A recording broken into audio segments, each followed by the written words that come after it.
What's going on, fellow A-plussers? It is I, your more phenomenal host, Adam Perez, back once again with a brand new episode here of A-plus More Phenomenal, your weekly stop for your Power Rangers, Super Sentai, Kamen Rider, Ultraman news and reviews right here over on our YouTube page, going live today as well as live over on our Facebook page as well, ladies and gentlemen. So wherever you're certainly watching us from, thank you very much for kicking off your weekend right and settling down with us as we go ahead and talk about all the greatest things from Ranger Nation, along with you Tokusatsu fans as well, guys. A couple topics that we're going to be getting into today. Of course, we've got our review for episode number 17, our hero of Dino Fury, that we're going to go ahead and dive into today. We also do have some rumors that are certainly speculating and certainly going around in regards to the possible Zyuogher adaptation that we might be getting for the 30th anniversary. We'll talk a little bit about that. A small little Simon Says segment for you guys. And then, of course, we got some great Tokusatsu news that we're going to be getting into, as well as maybe a Boom Studios comic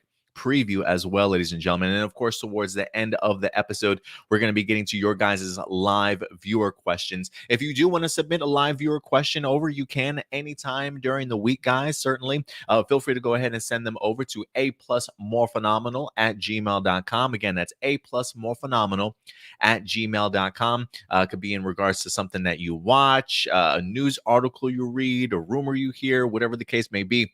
We'll definitely go ahead and talk about it. Just in case if I happen to miss some of your guys' comments in the live chat, I certainly can't get to everybody, but if you definitely want to make sure that your question or comment gets answered live on air, that's certainly the best way to go ahead. I'll go ahead and do it. And of course, we'll get to your live viewer questions at the end of the day. Guys, it's so good to see you here. It's been a very crazy ass week, to certainly say the least.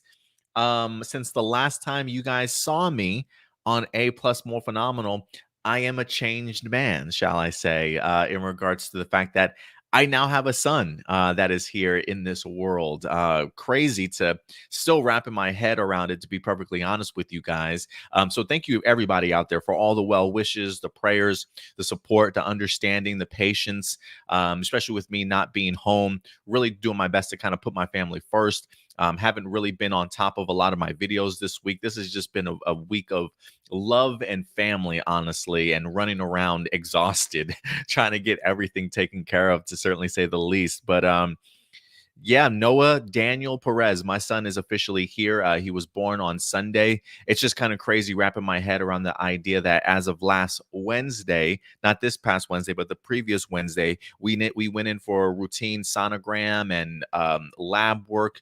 Immediately got put into the hospital, and before we know it, 5 days later, our son is here. We weren't expecting him until December 22nd, so he is a preemie. He is a premature baby. But yeah, the 5 days was a whirlwind of emotions and a blur, just to how quick things happen. And before we knew it, Sunday, we've got our baby boy in our arms. So it's yeah, it's a big reality check. It's a big a realignment, I guess you will, of priorities and stuff. It's a hard feeling to certainly explain. I mean, the girlfriend is officially home. We brought her back home on Thursday. They discharged her, so she's been home recuperating, getting better and stuff. But unfortunately, we don't have our baby with us. He's going to be probably in the hospital probably for another 4 weeks, honestly, since he was a premature baby. They said he probably, if anything, will come home about a week or two, maybe before his due date. So, which was, again, December 22nd. So I'm hoping maybe the first week of December, he'll certainly be back home. So yeah, I guess maybe 3-4 weeks. I'm not sure what that rounds out to, but hopefully he'll be here soon. But at least this gives us time to certainly get his baby room ready and the rest of the house. I mean, not that we hadn't started anything. I mean, we definitely were working on things around the house, but to really get it going now, yeah, because we have a bundle of joy that's on its way. So again, thank you guys for your patience, for your understanding. Now that I am back home, I have gotten back to trying to finish painting this wall. I'm so close to being done, guys. I'm so freaking close. I literally have like 2 little sections left to go. So I'm really eager to go ahead and just really get this back wall completed for you guys to certainly see.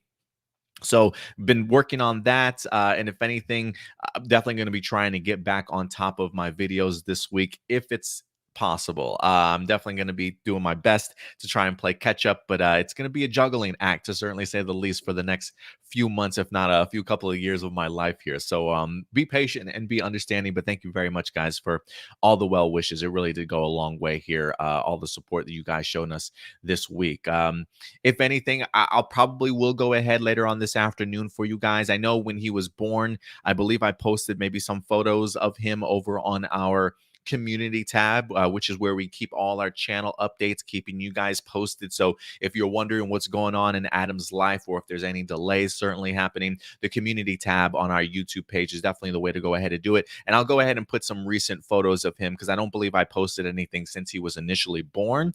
But I will go ahead and put some more photos up there so you guys can see how well he's certainly coming along. But so thank you very much, guys. It really does go a long way, all you guys' support. But speaking of you guys, let's go ahead and turn the tables towards you guys and give some shout outs to anybody that's certainly here in our live chat today. And again, if you are here in our live chat, do us a big favor, go ahead and hit that like button. It definitely does go a long way for the growth of the channel.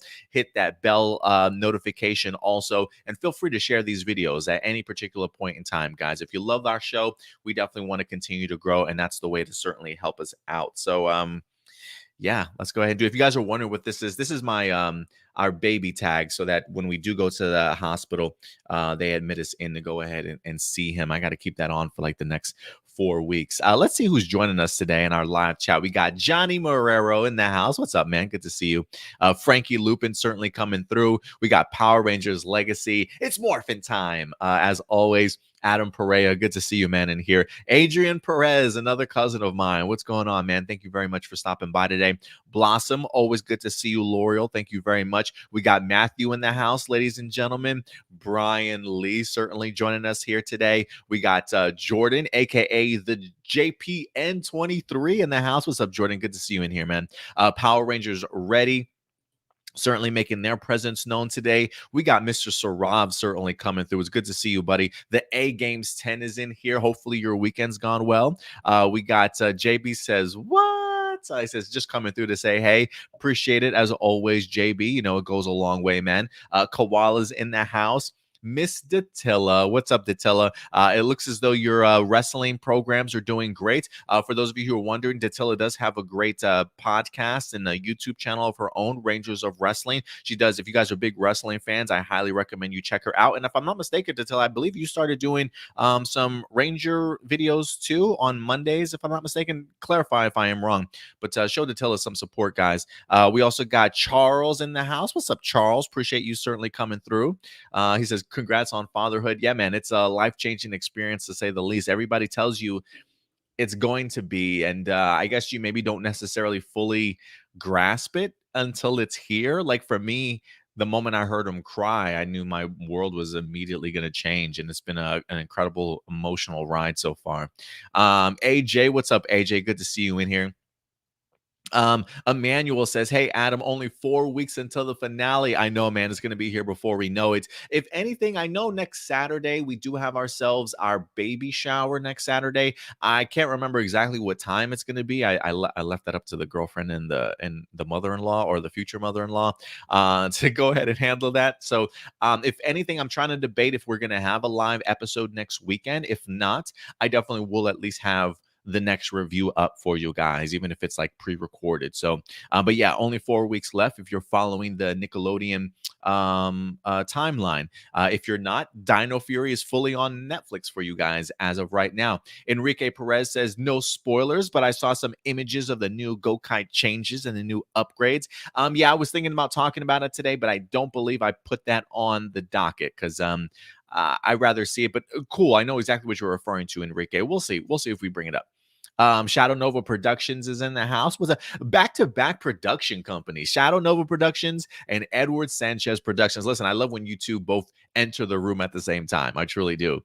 Who else we wind up having in here? See if I missed anybody. We got Isaiah. What's up, Isaiah? Thank you very much for coming through today. And Video DVD certainly joining us.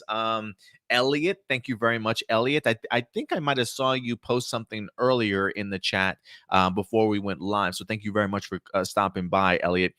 Indy, what's up, Indy? He says Daddy Perez. Yeah, still trying to figure out some names for myself. I don't know if I should go by Daddy Perez, Pops. I have no idea. We'll see. I think if anything, maybe it'll just flow naturally once my son starts calling me names. You know what I'm saying? So we'll see. We'll see. Who else we got? Red is not a flavor in the house. Noah came early because he's ready to see Ranger recaps. That could be it. Maybe one day I'll do a little Ranger review with him in my arms here for you guys to certainly check out. Who else we got? We got Enigma in the house. Thank you very much, man. He says congratulations. I really appreciate it, guys. Really, it's going a long way. Ram Jam as well. Thank you very much, Ram Jam, for certainly coming through. Of course, my mom got to get some shout outs too. She says you are already tagged. Yeah, definitely, for sure. Thank you very much, Mom. Who else we got in here? I can't remember if I shouted out Frankie or not, but thank you very much. JB says what? Talking about this week's episode. Now, this will be an unpopular opinion, but this episode wasn't my favorite. I understand where you're coming from, JB. I can understand that. Indy with another suggestion, Papa P. Interesting. Maybe I'll have to do a Datilla says, call yourself Perez Daddy, like how Johnny Swiggin calls himself Swing Daddy, Perez Daddy. I kind of dig it, Datilla. I kind of dig it. Yeah, maybe I should actually maybe I should start putting up like a poll or something like that with like some suggestions. Start taking suggestions for dad names. Like my mom and my stepdad already have grandpa and grandmother names. Like my mom wants herself to be called Nana G. I think like I've always called my grandparents Nana. Like I had a Nana Lola, which was my mom's mom, Nana Perez, which was my dad's side, Nana Anna, my stepdad's mom. So I feel like Nana's a very powerful term in my family when it comes to grandparents. So my mom is going Nana G, right? And so I remember talking to my stepdad the other day, and I was like, "What do you want Noah to call you?" Because mom says she wants to be called Nana G. Why does my stepdad say, I want to be called G Pop? G Pop. I'm like, so Nana G and G Pop. Like, are we some like 80s like hip hop band here or something? Like, what's going on, guys? So yeah, Nana G and G Pop, they got their names, their grandparent names all figured out. I did tell them they should put together like a Beastie Boys album cover or something like that with their names. So we'll see if it happens for like a Noah's birthday or something like that. I don't know. I'm not expecting to hear my parents rap anytime soon, but it was just funny the names that they went ahead and selected. So yeah, I guess maybe I should put up a poll and start taking some suggestions. But I think Perez Daddy's is like right up my alley. But yeah, anyway, guys. Anyway, enough about me. It's been a great week. Exhausting, full of emotions, but I'm glad to be back, and I'm glad to be talking Power Rangers with you guys today, because we'll be talking Power Rangers today, and then we also have another live episode tomorrow for you guys, A+ Hero Report on our other channel. You guys can check us out every Sunday live at 11 a.m. Central Time. So I'll at least be able to get some of these videos in for you guys. So I guess without further ado, we should start talking some Power Rangers, guys. So let's go ahead and get into our first topic, and that is, of course, as always, our Dino Fury reviews, as we're about to get into episode number 17, titled Our Hero, as we get to see Jordan Fight taking the spotlight as Aiyon in here, enjoying that limelight maybe a little too much. So we'll definitely talk about it. And remember, guys, as always, these are just simply my A+ opinions. At the end of the day, though, I want to know yours. So what did you guys think of this episode? Let your thoughts be known in the live chat or the comment section box below. And going back to JB says what's comment about him not necessarily being the biggest fan. Listen, I can understand that to a certain extent. Like it is one of those things where this certainly wasn't an episode that I felt really pushed forward the storyline or the main story arc, if you will. Some people, I don't know if people want to consider it filler, or more life lesson of the day, or maybe just a simplistic sort of episode. It didn't do too much. I can understand the pushback that maybe some people might have had in regards to this episode of maybe not being their favorite. For me, I didn't mind the episode so much because of the fact, like for me at least, I think a lot of the comedy actually kind of helped carry the episode. I was actually a relatively big fan of some of the dialogue, some of the interactions that we wind up getting in here, getting to see Aiyon just make a fool of himself, like his enthusiasm for experiencing the world for the first time, getting to see things, for the first time. Also, I even was a big fan of seeing how Jay Borg and Jane were kind of utilizing this episode of seeing like Jane run up into the middle of a battle, start trying to interview the Gold Ranger and stuff. Some really quirky comments from like Slither throughout this episode. There were definitely some things in this episode that made me laugh out loud. That helped me at least carry me through this particular episode. But if you did come into this episode thinking this was going to be an episode that was monumentally going to shift the series itself, then we probably came in with maybe too high of an expectation for this episode. But I enjoyed what we wind up getting. Like for me, I am glad that we're continuing to see Jordan Fight get a little bit more shine, a little bit more focus, especially since he's, the newcomer here to the episode or to the series. And I also really love getting an opportunity to see our Rangers in very sort of relaxed mode. It was funny to me just seeing the idea that literally 3 weeks ago we were just celebrating a Halloween episode, and now we've got our Rangers out on the beach with some shorts, rocking some incredible summer outfits and stuff. Hunter Dino, by the way, looked incredible in this episode in regards to just some of that little beach outfits that they had her rocking in here. But like, I love the relaxed mode of everybody, from the Hawaiian shirts to the shorts, making sand castles and things like that. I really enjoyed the laid back vibe that we wind up getting in this episode. And again, that laid back vibe mixed in with a little bit of humor to see how Aiyon is handling certain situations really went a long way for me. Like, even the opportunity when they had the beach party at the end of the episode or in the middle of the episode, and you see Aiyon really wanting to be involved, but you got somebody like Zato who's in his ear telling him, like, let's take it down a notch. You know what I'm saying? Like, let's take it down a notch. Let's not draw so much attention to ourselves. And then, of course, getting the opportunity to see Aiyon teleport himself onto the stage to sort of be celebrated, and just seeing that face plant that that Zato winds up doing. Absolutely hilarious to me. Like, I really love sort of that big brother, little brother vibe and combination that it feels like these two certainly bring to the table.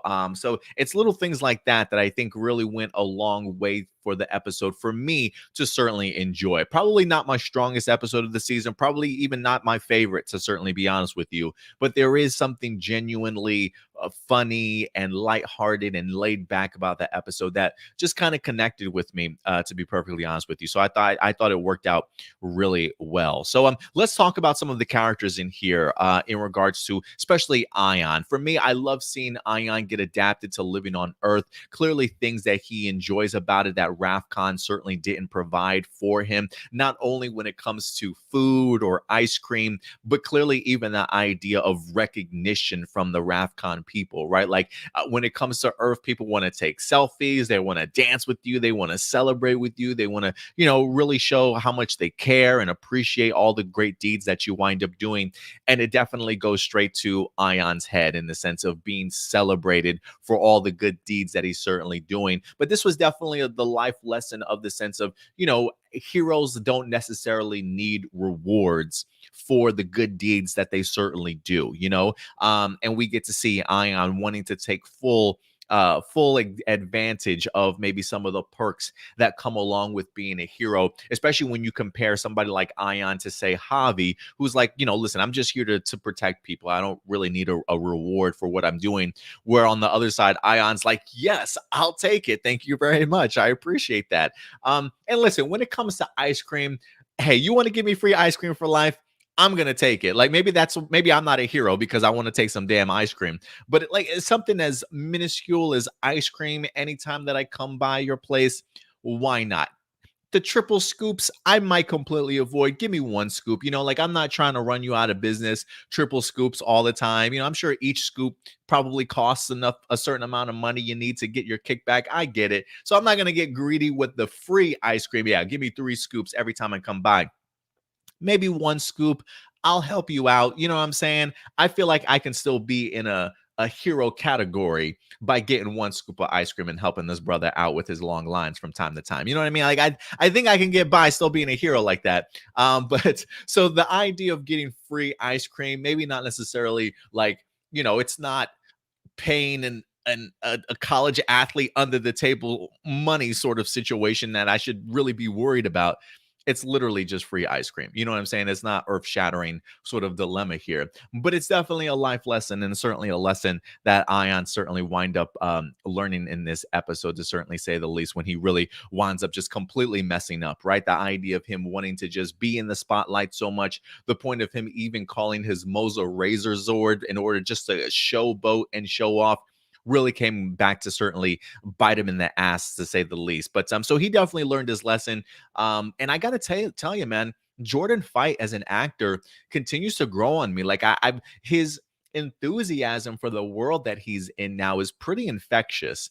Whether it be his smiles, his swagger, the way he holds himself, the way he interacts with people, I think I'm really going to enjoy a lot of the connections that he winds up making with the other Rangers. Like I immediately enjoy his time with him and Zato, but just even getting the opportunity to see him and Javi working together in this episode too, I think really does go a long way. Just for me, at least, just to see what the chemistry is going to be like with the other teams, and also getting to see Chance Perez also kind of grow as an actor as we go, something definitely keeping my eye on. And so I really love the combination of these two. And now having a sixth ranger, I'm thinking really helps. I think we're going to get some really great combination of team ups and friendships and bonds that wind up growing in here. And so yeah, I really love the Javi and the Aiyon stuff. Even getting to see them saving people's lives in their hands, grabbing the little girl out of the way of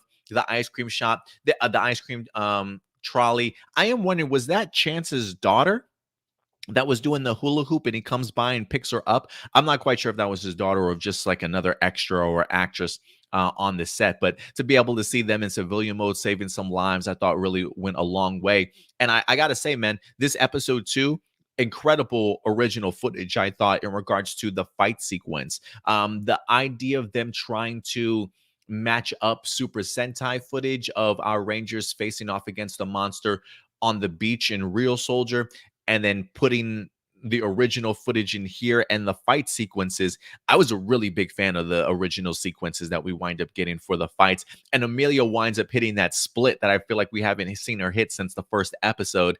Some great moves and great camera angles and things like that. So I think they really came through in regards to the original fight footage that we wind up getting in here. But yeah, the Aiyon stuff, I thought really worked incredibly well in this episode in regards to it. And speaking of original footage, getting the opportunity to see Aiyon rocking that blazing battle armor. This is the second time I feel like we did it with Amelia, giving her the blazing armor first. That was all original footage. And they did the same thing in here for the first initial beach battle, and allowing Aiyon to rock that blazing armor too before he goes off and starts giving people selfies and stuff, hanging out with people, which I thought was pretty funny to say the least. But this show continues to impress, man, each and every time. Just looking at the rest of my notes here, I do go back to the Zato wants them to sort of lay low and not bring attention to themselves. One of the lines that I did love is that once we do see Aiyon on the stage, and they're like, "Well, can we see a Zord at least? Can you bring one out?" I love the fact that you got Zato looking at the rest of the crew. Like you even see Javi, he's like, "No, don't do it. Don't," like, just a little subtleties, like, "Don't do it. Don't do it." And then Zato's like, "There's no way he's gonna do it. There's no way he's gonna do it." So he just did it. He just did it.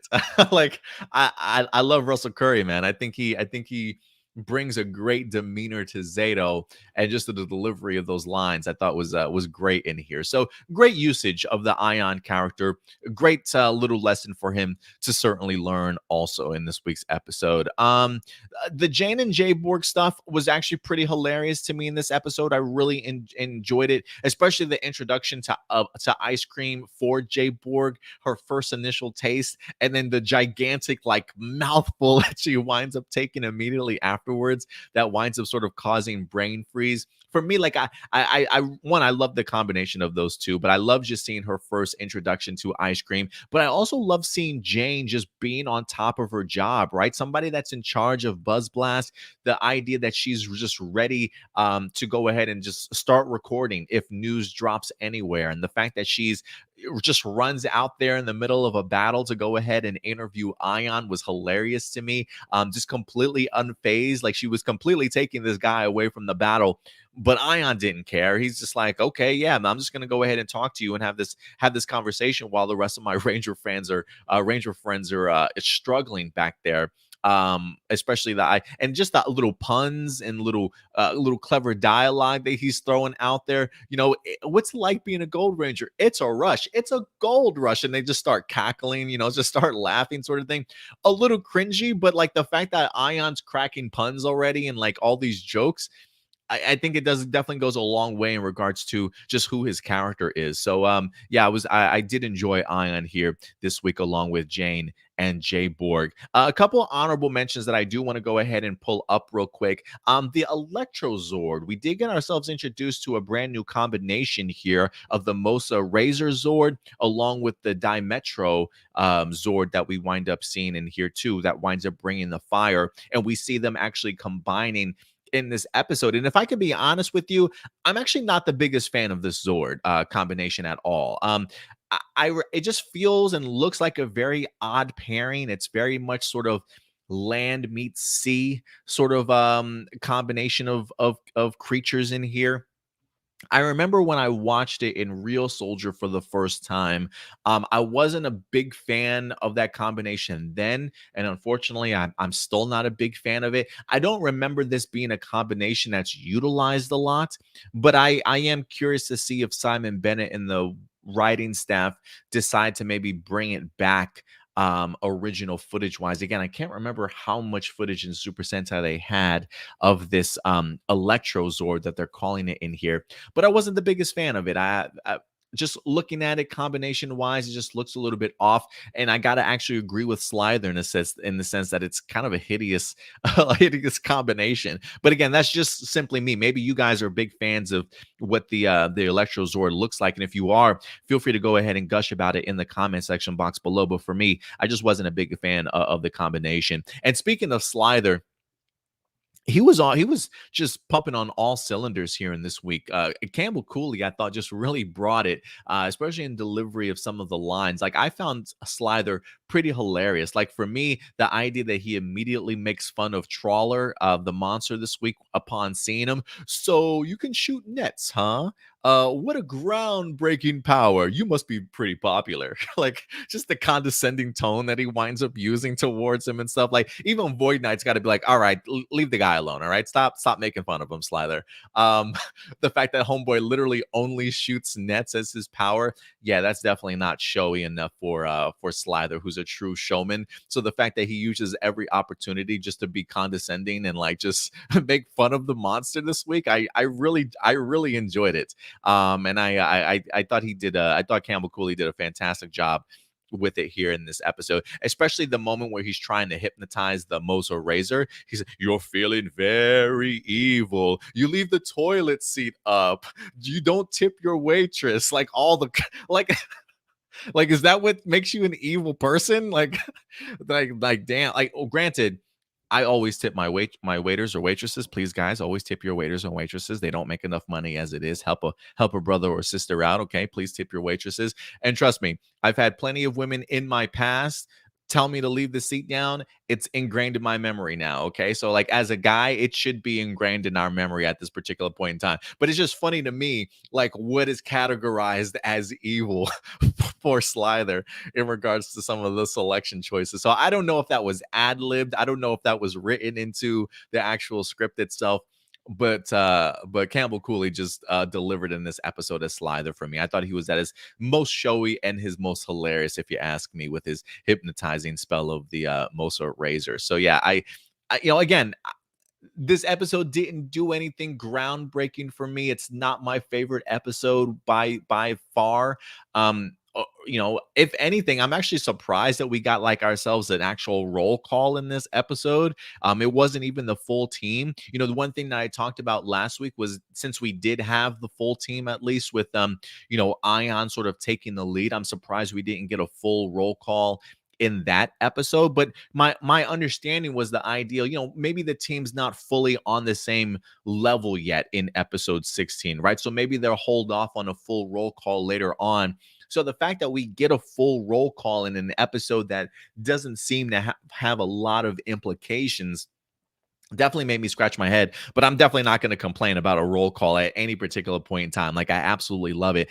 I'm just waiting for that moment when we get the entirety of the team being able to do it itself. But overall, I thought there were some really hilarious moments in here, some great dialogue, some witty dialogue that worked, didn't find too cringy, and I really love just sort of the chemistry that we're getting here between a lot of our characters. So yeah, overall, I enjoyed it for certainly what it was. But guys, at the end of the day, I definitely want to go ahead and know your thoughts. And if there's anything that I missed, whether that be character moments, storyline details that you guys further want to go ahead and bring to my attention, definitely go ahead and let me know your guys' thoughts in the live chat or the comment section box below, guys. And we'll definitely go ahead and talk a little bit more about it. Let's see here. Let me go ahead and actually jump into your comments. Let's see what some of you guys are saying. Shout out to Power Striker. What's up, Power Striker? Good to see you as always. I'm trying to think if I've seen you in here before, if this is your first time. Regardless if it is, welcome to our channel. Welcome to the family. Let's see here. Let me keep scrolling.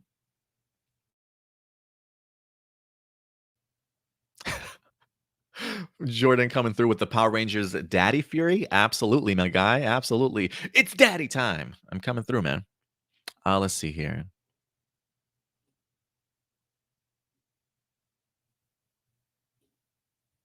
Adrian Perez says, "Hey Adam, sorry for asking, but how come you don't include your Super Sentai reviews on A Plus More Phenomenal like the current series Zenkaiger? Because it drops at such an odd time. Since we do our reviews on Saturday, the newest episodes I feel like in Japan don't air until like their Friday, our Saturday anyway.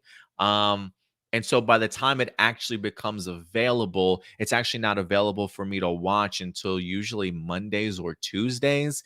But by that time, since it's already dropped and aired in Japan on Saturdays, I try and get my reviews out earlier rather than later, instead of having to wait the entirety of the week to come back around to it. You know what I mean? I don't mind talking about the series as a whole, but because of the fact that it would be literally an entire week late by the time I got the opportunity to review it, I try and just knock it out earlier in the week and give us content throughout the week to certainly talk about as well. So, like for instance, this week I was thinking about doing a Zenkaiger review for A Plus More Phenomenal, because I had been so busy throughout the week and it just didn't make any sense to do an individual video. I was like, well, I'm going to do a live video anyway. Let me go ahead and just tackle it. But we didn't have a new episode of Zenkaiger this week. So that's the reason why I usually do it earlier. One, it gives me extra content for the channel. And two, I don't want to be like an entire week late with my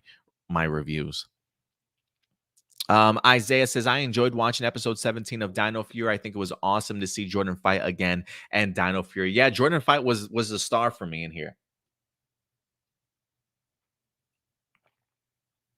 I love getting the opportunity to see how he's enjoying Earth so much. The differences between here, Earth, and Rafcon, and just all the first experiences that he's experiencing. And like for me, his personality is rather infectious. He's got a great smile that little wink that he gives to the lady towards the end. He references off all three of the scoops. He's like, I know all three, and then he winds up winking. She's like, you read my mind. Like I dig his swagger and his confidence about him for sure. It's definitely going to go a long way. Video DVD says there was an impressive amount of original Mosa Zord CGI, and Bert did it once again. The Megazord fight music was amazing, one of my favorites. Yeah, I really enjoyed the music for sure. I even enjoyed the music during the beach battle that we wind up getting in here also. I'm not too familiar with a lot of original Mosa Zord CGI in here. I feel like I remember this episode from Real Soldier. I could be wrong though. I could be wrong. Like I thought I recall him being in the lake trapped in the net. I little scenes like Javi floating him over and then throwing him back on land. I was trying, trust me when I say I was trying to look for original footage, but it felt very much like a lot of that was Real Soldier footage, but I could certainly be wrong. I could certainly be wrong, video DVD. I'll have to go back and watch the episode again. I feel like when it comes to the Zord, sometimes it can be hard for me, at least. I feel like it's easier for me to find Super Sentai footage when it comes to the Rangers. When it comes to the Zords, though, sometimes I feel like if I'm not paying attention, I could miss something. Like I felt like I almost missed the original Zord footage we got in the previous episode of the pods being emergency ejected out of the Megazord. I'm pretty sure that was original footage. But yeah, so thank you for pointing that out, video. I appreciate it. AJ says this was a fun episode. Shows us more of Aiyon's personality of not being human. We had similar episode of In Space with Andros. That's a good callback. But yeah, I enjoyed the fun that this episode certainly had. I really did appreciate it. Like even seeing his eagerness to go to the beach party, his little song that he wind up singing out of pure eagerness. Even getting to see like Izzy was hoping that they would get a chance to go to the party. She's like, I don't get off of work until 4 o'clock. This is like perfect timing for us to celebrate. So I am glad that they at least got the chance to attend, even though clearly Aiyon took full advantage of that. Let's see here. Matthew says, I really like the first scene when Zato sort of bonds with Aiyon with his experiences on Earth so far. Yeah, getting to see him, Zato and Javi building a sandcastle and stuff, right? Talking about maybe a bucket list of things, or at least a list of things that Aiyon still wants to experience here on Earth. Should be fun. I'm hoping that that's a journey that they go through with Aiyon throughout this season. Yeah, Enrique, he says, I love the scene when the Black Ranger uses the invisible Dino key. There are a couple of moments in this episode that I think, despite it not being maybe the best episode of this season, there are actually maybe a couple of moments that I pulled out that I put in for our awards that we like to do towards the end of each half of the season. So I want to say the usage of the Dino key by Javi in here has at least made the cut as far as like a nominee for best usage of a Dino key for the second half of this first season. So yeah, it definitely made an impression on me too. Stuart's in the house. What's up, Turbo Studios? Good to see you, Stuart. Let's see here. Blossom says, of all the outfits, I love the beach outfits from both Amelia and Izzy. That's what I was saying at the top. Like one, for me, I really enjoy getting an opportunity to see our Rangers just in very laid back summer beach vibes, seeing the Hawaiian shirts, the shorts and stuff. But to me, like Amelia was looking incredible. I thought she just looked absolutely adorable in her summer costumes and the summer outfits that she was certainly rocking. So shout out to Hunter for having such good taste when it comes to clothes. Yeah, see, even Matthew says, I'll never get over my crush on Hunter Dino. Just love her outfit. So yeah, but she definitely was turning some heads here in this episode, grabbing some fan favorites attentions for sure. So Rob says Zato's scene when Aiyon summons his Zord was gold. He's not gonna do it. Don't worry, guys. He's not gonna do it. So he just did it. He just did it. Yeah, I loved it too, Sarov. I absolutely loved it too. Datilla says, can you blame Aiyon? Who wouldn't want free ice cream? That's what I'm saying. I was like, It'd be different if they're like, you know what, we would like to pay you $1,000 for every time that you show. Like, if that's the case, like, I get it, Ion. Maybe don't, don't worry about getting paid for your great things. But if you want to give me some ice cream, like ice cream on the other hand is a completely different story. Maybe not triple scoop, but I definitely will take one free scoop. I might even help you out a little bit there, ice cream man, if you need some additional assistance. But I'm getting advantage of my free ice cream. I'm gonna tell you that right now. So it's one of those things where it's like I know we're writing this show for kids and stuff, right?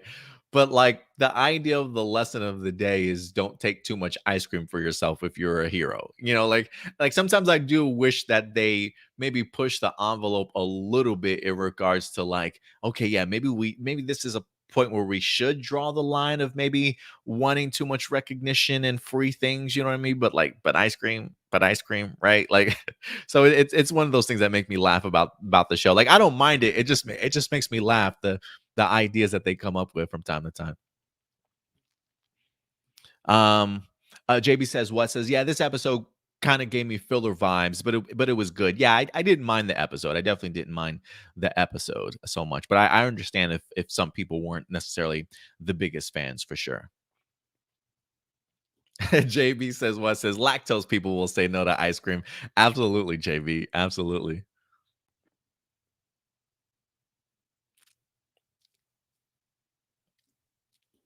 Matthew says, I really loved Javi this week. His lines with the teams were trapped in the nets, plus using a lot more boost keys for me was really great. I'm glad you brought him up, Matthew, for sure. I mean, we did talk about him briefly, his interactions with Aiyon, how much I enjoyed it. But you're right. Like Javi, even though this episode did feel very much like a spotlight on Aiyon, make no mistake, Javi was a great supporting character in here. It's gonna take a lot more than that to take us out. And then he sees the other team trapped in the nets, and he's like, well, that about does it. Yeah, that's probably about enough.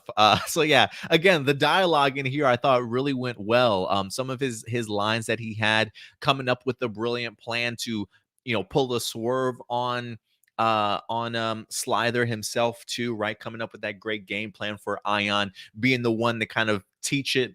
I don't want to say teach Aiyon, but really give Aiyon the idea on how to get Slither back. And seeing him use the invisible Dino keys again. I think if anything the addition to Aiyon, I'm hoping really allows for great combinations of characters going forward. Like for me, I love the combination of Javi and Ollie that we wind up having a couple episodes back with Ollie and Javi stuff, and now seeing Javi now helping out the newest ranger in Aiyon, I think really does go a long way for the Javi character also, Matthew. So I'm glad that you wind up bringing him up because he definitely did have his moments to shine in here also.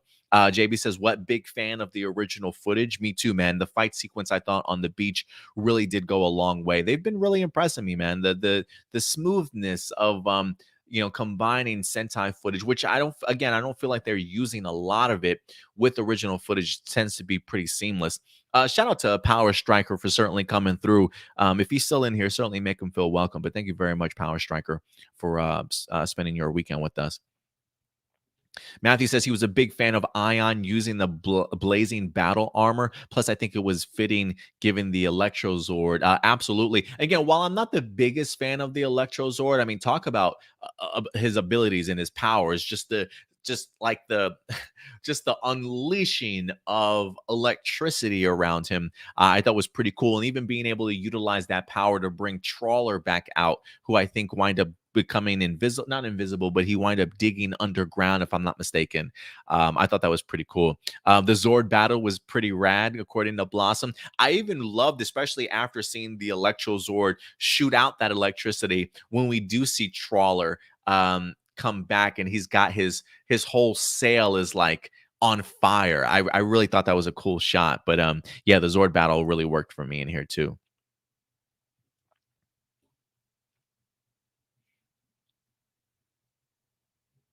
JB says, Wes says, did you catch Izzy calling Ion by name? I did not. I'll have to go back and check that out again. I'll have to go ahead and rewatch the episode. I will say one thing that did stand out to me that I caught on the second time around when they're arriving at the beach party.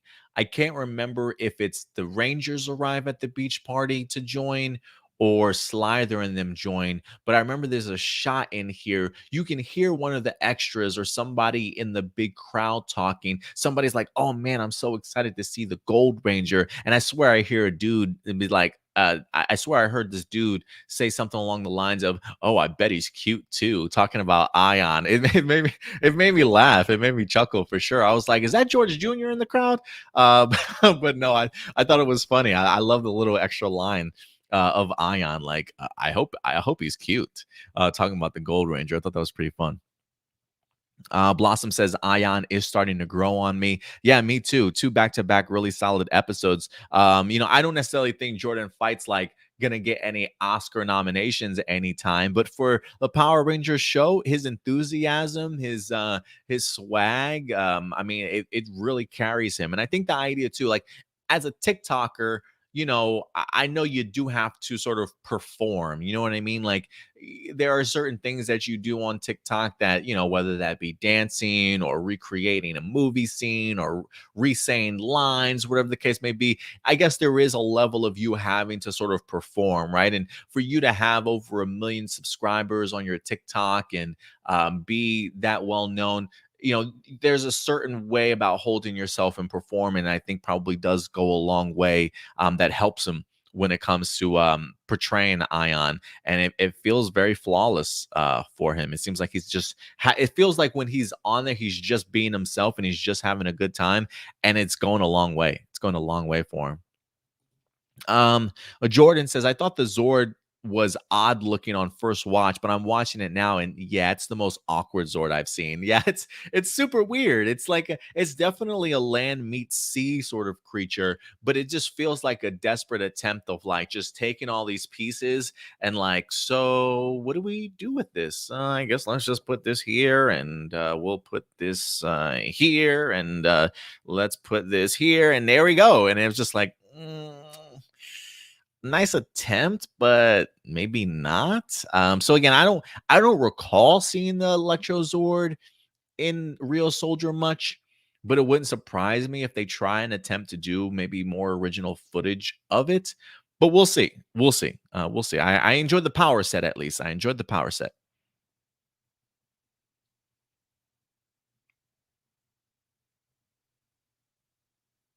Datilla says, I tipped the waitress and the pizza delivery driver. That's right. Oh, that's good. That's good to know. That's good to know.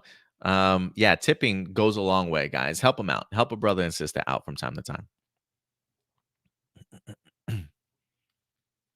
Adam Perea says, I still really enjoyed the Lord Zed episode. I thought it was a perfect tribute to Robert Axelrod. I did too. They didn't make Zed an idiot or kill him off. Definitely a possible return later in season 2. I definitely agree with you there. That's what my biggest worry was if you're gonna bring Lord Zed back, you got to do justice by him. This isn't like a one-off sort of guy. Like, don't hit me with this, oh, the Rangers defeated him in one episode type of bullshit, right? Like, no, if you're going to bring Lord Zed back, one, you got to honor Robert Axelrod in some way by bringing in a great voice actor. And I thought they did a great job by bringing in the Evox voice actor to certainly do it, but you got to make him impactful. And they definitely did, to the point to where now fans are hoping, please, I hope he's the main villain for season 2, right? Like we're super pumped for it. So I definitely agree with you, Adam.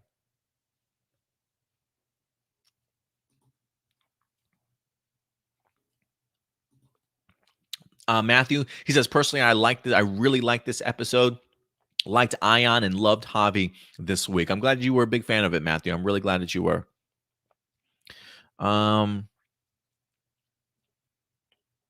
let's see here.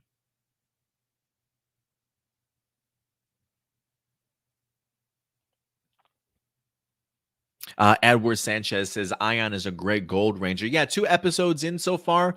Really enjoying him. I can't wait to go ahead and finish off this season to see what type of impact he's definitely going to have for this season, especially going into season 2. But I'm expecting big things from Ion. I mean, just seeing the relationship between him and Zato, their connection to Rafcon, seeing his personality and his swag about him. I'm really interested to see what he's going to be bringing to the table. Power Striker says, "Can I send you questions to answer on the air? I watched some of your past episodes of this." Yeah, you can send questions over at any particular point in time if you want, Power Striker. Again, let me go ahead and pull this up. If you do want to send any questions over, again, you can send them anytime during the week. I usually recommend 3 questions, max, no more than that if possible. But feel free to always submit your questions over to us at a plus more phenomenal at gmail.com. Again, a plus more phenomenal at gmail.com. So you can send them over anytime. Power Rangers Ready says, I freaking love Dino Fury. I watched this first season more than I can count. Yeah, I feel like I watched the first half at least like 4 or 5 times. So I am eager to go ahead and actually do an entire series rewatch, honestly. Captain RGD says, "Where's your Power Rangers Mighty Morphin Comics reviews?" I fell off, man. I fell off, unfortunately. We are going to be doing a preview for episode issue number 13 here. I fell off. Comic books were just becoming way too expensive for me. I wasn't collecting just Power Rangers and Mighty Morphin. I was collecting a lot of DC and Marvel comics also. And like just a visit to the comic shop just for 1 week, I was dropping like 40, $50 a week. And it was just becoming a little bit too much, sort of thing. So I think I have up to issues 10 or maybe even 11 right now. I haven't had the opportunity to read them, so I have fallen back. Eventually, I would like to eventually catch up again and start doing reviews here because I did have it as a part of my patron event at first, as far as like early access goes, and then would talk a little bit about them here on A Plus More Phenomenal. But I've just fallen off. There's just been so much that I've been trying to do and have on my plate that unfortunately the comics just kind of took a back seat for a while. But I will keep you updated if I do decide to kind of bring them back, Captain. It would be really great if Boom Studios just sent me these damn comic books early. Like as long as I reviewed these damn comics, I was really hoping that maybe Hasbro at some point in time would be like, "Hey, do you want a free preview early on? Do you want to get some of these issues early so you can talk about it on your show?" But I don't know how to go about doing that. I don't know if there's something on my part. Do I got to become like a Hasbro affiliate? Do I got to fill out some paperwork and send it in? Does Hasbro, or I should say, does Boom Studios just got to recognize the work that I'm doing and then decide to send me stuff? I have absolutely no idea. That would be so much easier at this particular point in time instead of having to go and pay for comic books. But right now, too, I think the struggle I'm having is my comic book store now, since I've moved, is officially like 40, 45 minutes away from me. So it's not easy for me to just pick up and go get my comics, right? Like I don't really have a comic book store around me now since I've moved. So, I definitely will have to make some changes in regards to that. But eventually maybe they'll come back. Maybe eventually they'll come back, but I've just kind of fell off. Let's see here. Collins, what's up, Collins? Good to see you in here today. He says we get to know Aiyon. Yes, his personality definitely shined in this episode for sure, and I think we're going to see plenty of that as the series continues. But I definitely get this was definitely a strong Aiyon personality episode. Emmanuel says, I hope other Rangers make their own Zord combos, which would be pretty fun, right? Aiyon did explain that he created this combination himself. Even Javi asked the question, we can do that, right? Like we can make our own combos. So I am kind of curious to see if the other Rangers attempt to try and make their own Zords too. Escaroma's in the house. Thank you very much. Really appreciate it. Let me see what else we got here. Isaiah with the congratulations on baby Noah. Thank you very much. Yeah, he is a handsome young man. Um, he's been getting compliments all week long at the hospital.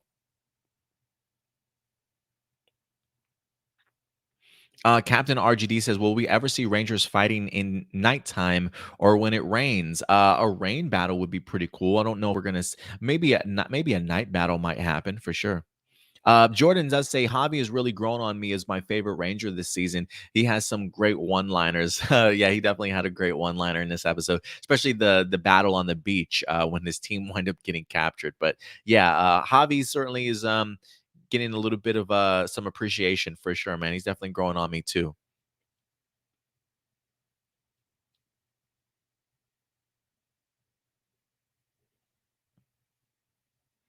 All right, guys.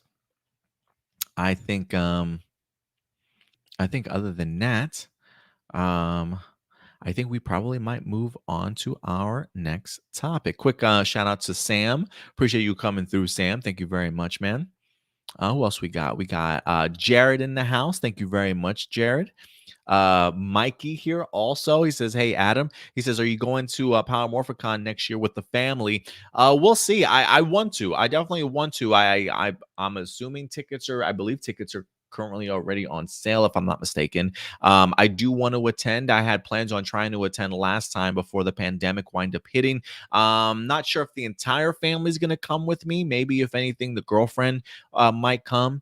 Maybe she'll probably help me out, maybe with some recording and things like that. I'm not sure. I'll definitely run it by the missus. But so we'll see. The plan right now, though, Mikey, is to attend Power Morphicon this year, or next year. So we'll see. But I'll keep you guys posted for sure. All right. With that out of the way, guys, I think we'll probably move on to our next topic for the day. So thank you very much, guys, for certainly joining me today for our Dino Fury episode 17 review. I can't believe I'm almost done with this season. I mean, listen, I know it's already available on Netflix for everybody to certainly go ahead and watch. But I've actually continued to enjoy coming back here with you guys on a weekly basis. And highlighting the newest episodes that wind up dropping over on Nickelodeon. It continues to give my channel content, honestly, instead of just having them all my reviews dropped at once. So I'm really eager to see what the next couple of weeks are certainly going to bring. I think we got, what, 4 episodes left? 18, 19, 20, and 21, maybe 1 or 2 episodes left. I know there's a Christmas episode in there somewhere. So I'm eager. I'm excited, guys.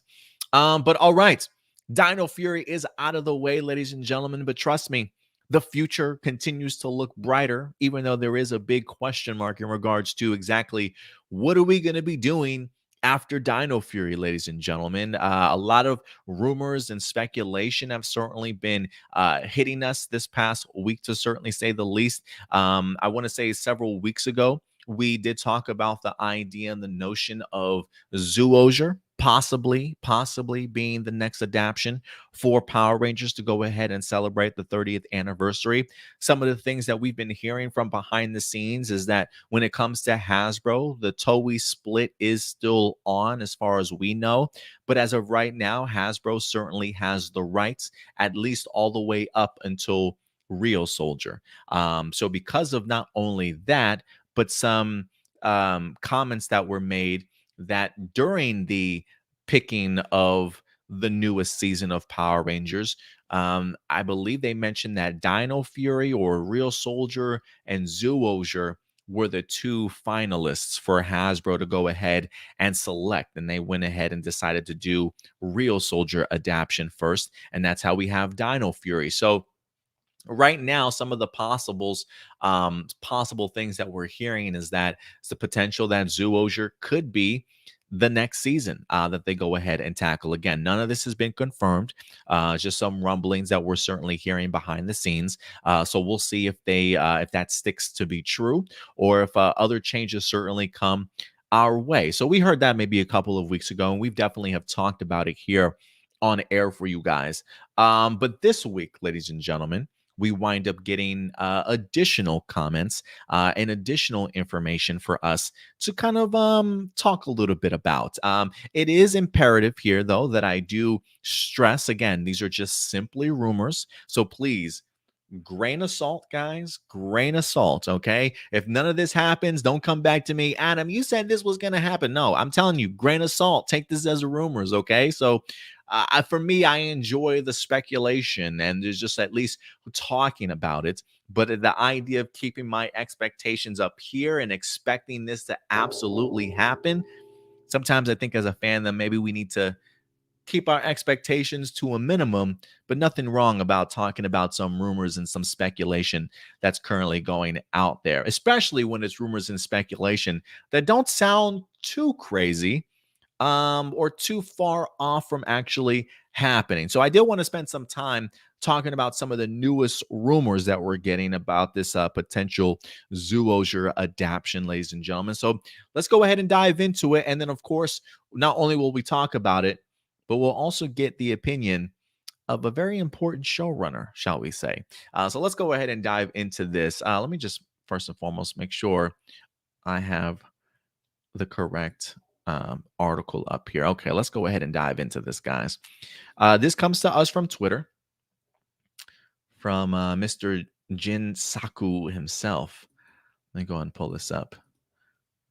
So we've got some new possible developments here. So this is from the great Jin Saku over on Twitter. Certainly go ahead and hit him up from time to time if you can. He says, whatever, I'll post it. And so he winds up, according to his source. Now, this is, for those of you who recall, Jin Saku, he also a couple of weeks back posted information in regards to the leaked script of the Power Ranger movie that they were writing back in 2019. The script that they are no longer using because Power Rangers has moved on to a brand new writer for the Jonathan Entwistle movie. But Jin Saku is the one that actually went ahead and released some of the further details, maybe about a year or two after. I feel like the Illuminati certainly talked about it, but this was our first kind of insight into the script itself. So Jin Saku's back. With I'm assuming, if anything, maybe the same source he got the script from. His particular source is giving us some information in regards to a potential Zyuogher rumors here. So as of right now, according to his post, a couple of things.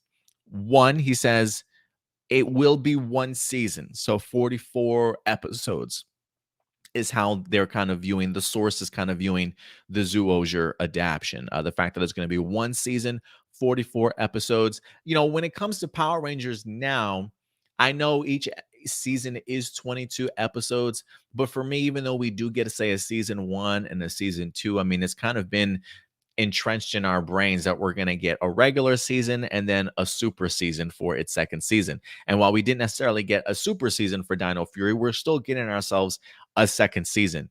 But when I watch the series, I still view it technically as one full season itself, even though they do break it up into several different parts. So it does say will be one season, 44 episodes. So that doesn't feel revolutionary to me. It feels like, hey, we're still doing the same amount of episodes. We just don't have plans on calling it a season 2. It's just going to be one sort of long continuation. And it's kind of how I already view Power Rangers, despite them separating the episodes as it is. So according to him, will be one season, 44 episodes.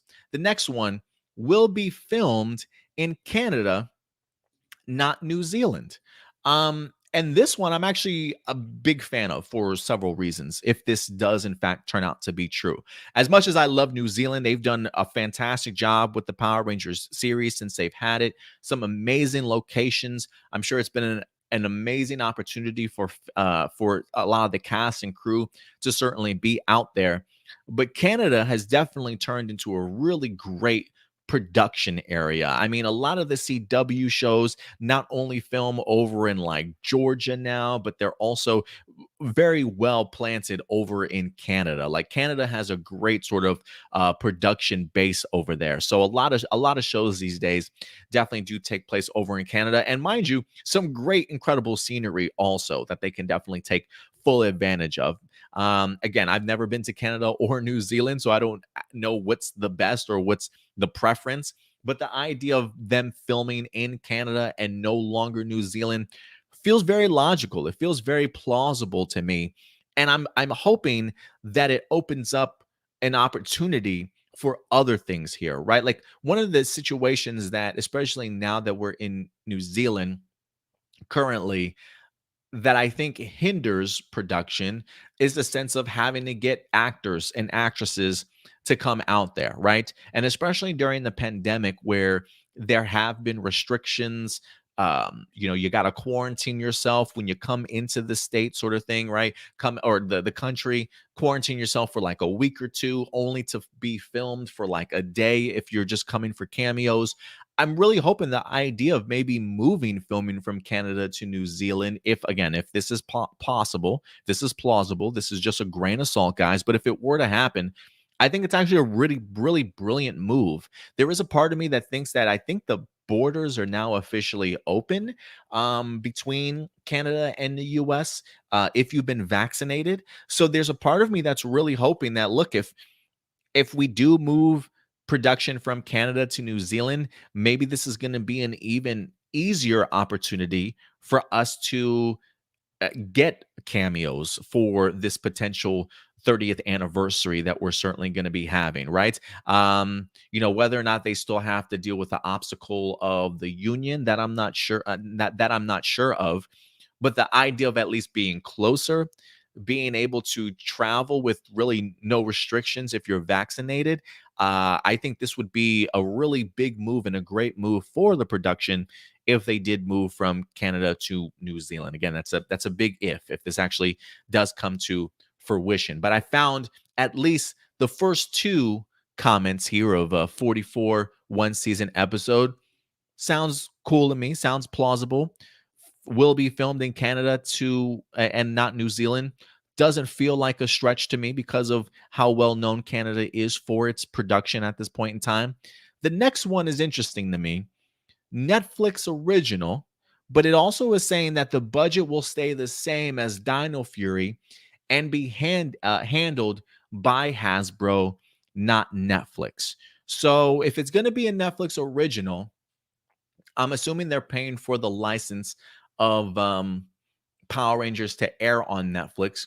But because of the fact that Hasbro has Power Rangers connected to Entertainment One, I'm assuming it's Entertainment One that's going to be handling the production and the budget and things like that for this season itself, instead of it being like a Netflix production so much. So I expect Entertainment One to still be very much hands on. And I guess for me, well, let me say this. The idea of the budget staying the same, when I first initially heard it, it did concern me a little bit, because I was thinking to myself, well, if you're going to be moving over to Netflix, you have a lot more creative control of what you want to do. I would think that you would want to put more money into the budget for this possible next adaptation. I feel like they've done so. I would be interested to see what the budget went up from Beast Morphers to Dino Fury. In Beast Morphers season 1, I think the budget was like $20 million. I believe the second budget for this season in season 2 was like 21 or 22 million dollars. So I was kind of hoping with Dino Fury maybe they even bumped it up a little bit more to say like 24 million dollars for a season, or whatever the case may be. So the fact that the budget will stay the same doesn't necessarily bother me, because Dino Fury has looked hella great on TV. Just the production, it's looked pretty clean, honestly. But for me, a part of me was thinking, all right, well, you would think maybe you would put a little bit more money into the follow-up season. So it did throw me off at first, but I will say this. It it feels very much like if we are going to be getting a new adaptation, right, for Hasbro as a holdover until we actually do get the Jonathan Entwistle reboot stuff, whether that be an adult show, an animated show, maybe a more original kid show sort of thing. I can see them maybe putting more money towards those projects. But if this is really going to be a series that, one, will celebrate the 30th anniversary, but will also kind of be a buffer between what we have in Dino Fury, like a holdover until we get the Jonathan Entwistle stuff. Maybe just playing it safe in regards to, let's not put too much extra money into this project, since this is really just meant to hold us over.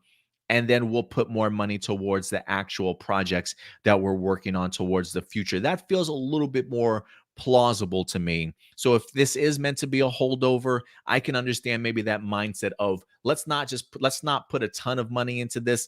Let's just do it by the books. We have everything in place. We know what we're doing. Let's keep things the same for now until we're really ready to do our more original stuff. And then maybe they'll go ahead and put more money towards the production cost also. So three things in so far doesn't sound like it's a little too far-fetched. It feels like, if anything, it's kind of plausible. And it's one of those things where when I look at rumors and speculation, I try and think to myself, how absurd do certain things sound, and how plausible do things sound? And so far, three things in, I'm thinking to myself, yeah, I can actually see some of this stuff happening. The last two, it does say, has nothing to do with the Jonathan Entwistle reboot, so it feels like, if anything, it might end up being its own standalone season. It wouldn't surprise me if we still get connections to previous seasons of Power Rangers, very much like how Beast Morphers and Dino Fury has done a fantastic job of establishing that continuity. But I can see this being very much its own standalone thing, not really tied to the bigger picture of the Entwistle reboot. Not to say that they can't maybe write around things to maybe lead into a Jonathan Entwistle stuff, but as of right now, it feels like it's still its own significant season. So it doesn't surprise me so much.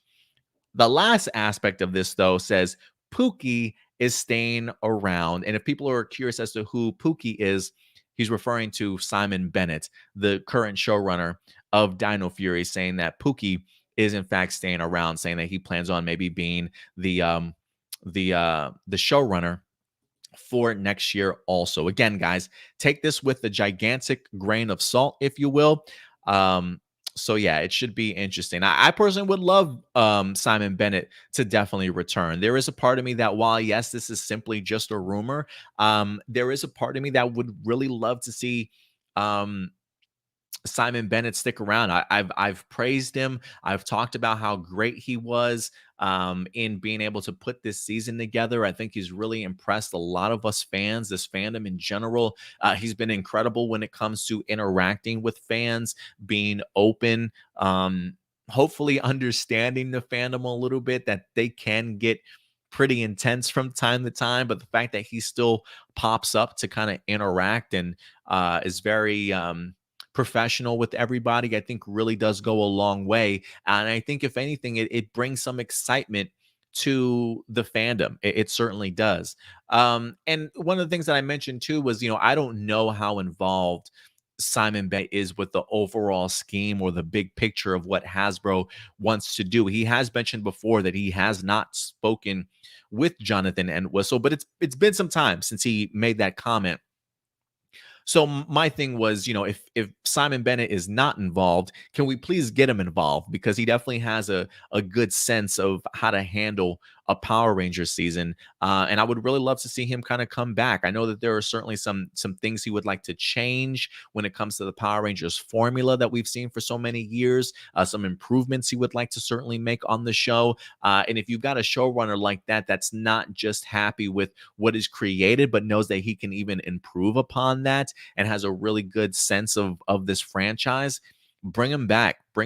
So I'm keeping my fingers crossed that this rumor and this speculation is something that actually does wind up happening, because I would absolutely love to see Simon Bennett return, honestly. So we'll see what happens, guys. But again, grain of salt. Please take this with a grain of salt. None of this stuff that we've seen so far has in fact been confirmed by anybody.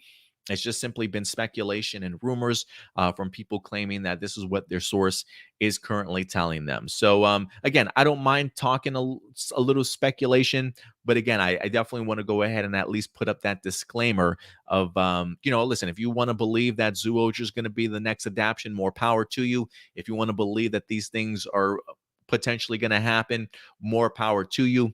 But if they don't, remember that I did warn you to take these as a grain of salt, that these are just simply rumors and speculation at this point in time. And when something is actually confirmed, we will definitely let you know for sure as we certainly get closer. So we'll see what happens here. But listen, while the rumors certainly came through this week, Mr. Simon Bennett certainly had something to say for himself. So let's go ahead and get into our next segment, the Simon Says segment. This is one of my favorite segments, guys. I really do need to come up with a brand new overlay for this, to be perfectly honest with you. But Simon, we're going to talk a little bit about you today in regards to some things that you mentioned this week. So I hope you certainly don't mind. It's always great to see you, man. High five. I just had a baby boy. High five. No, next time. Okay, COVID. I get it. COVID restrictions. I get it. Maybe a elbow bump next time. That's cool. But Simon this week went ahead and talked to us here a little bit in regards to this news and the rumors that certainly came out. A couple things here I would like to go ahead and point out. I'll actually just go ahead and maybe bring back up the Jin Saku's comments because he did actually comment on that post. So I think it's pretty important to go ahead and bring that up and hear his side of things as well. And then you guys just kind of do as you wish with it. But good old right over Simon's shoulder, looking over his shoulder here. So Jin Saku did go ahead and post this, and literally right after that, he says, this is where Simon Bennett comes in. He says, "This is news to me. This is news to me," replying to Jin Saku's comments. So yeah, he's quick to go ahead and certainly uh, cancel that concept and that idea to go ahead and kind of shoot down some of these rumors and speculations that's certainly happening. I mean, is this a case of, Simon Bennett trying to duck and dodge, not wanting to give too much information? I mean, Simon Bennett has been pretty quick with the trigger in regards to, he made a couple comments a couple of weeks ago when other rumors came out and speculation talking about, I don't really read fan fiction, when people were talking about the future of Dino Fury season 2, right? Some of the things that we could potentially see. Quick to just stomp on that and just squelch a lot of the rumors and the speculation that's going on. And according to Simon Bennett, this is news to him also. So Simon is out here, sending some signals that we probably shouldn't read too much in this. We probably shouldn't look too much into this. But you guys, you guys believe whatever you certainly would like to, if you think Simon Bennett really means what he's certainly saying here.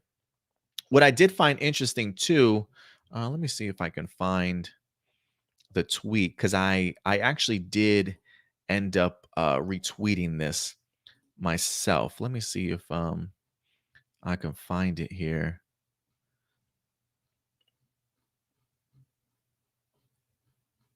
Where are you, Simon? Give me a minute. Give me a minute. All this other stuff we focused on yesterday.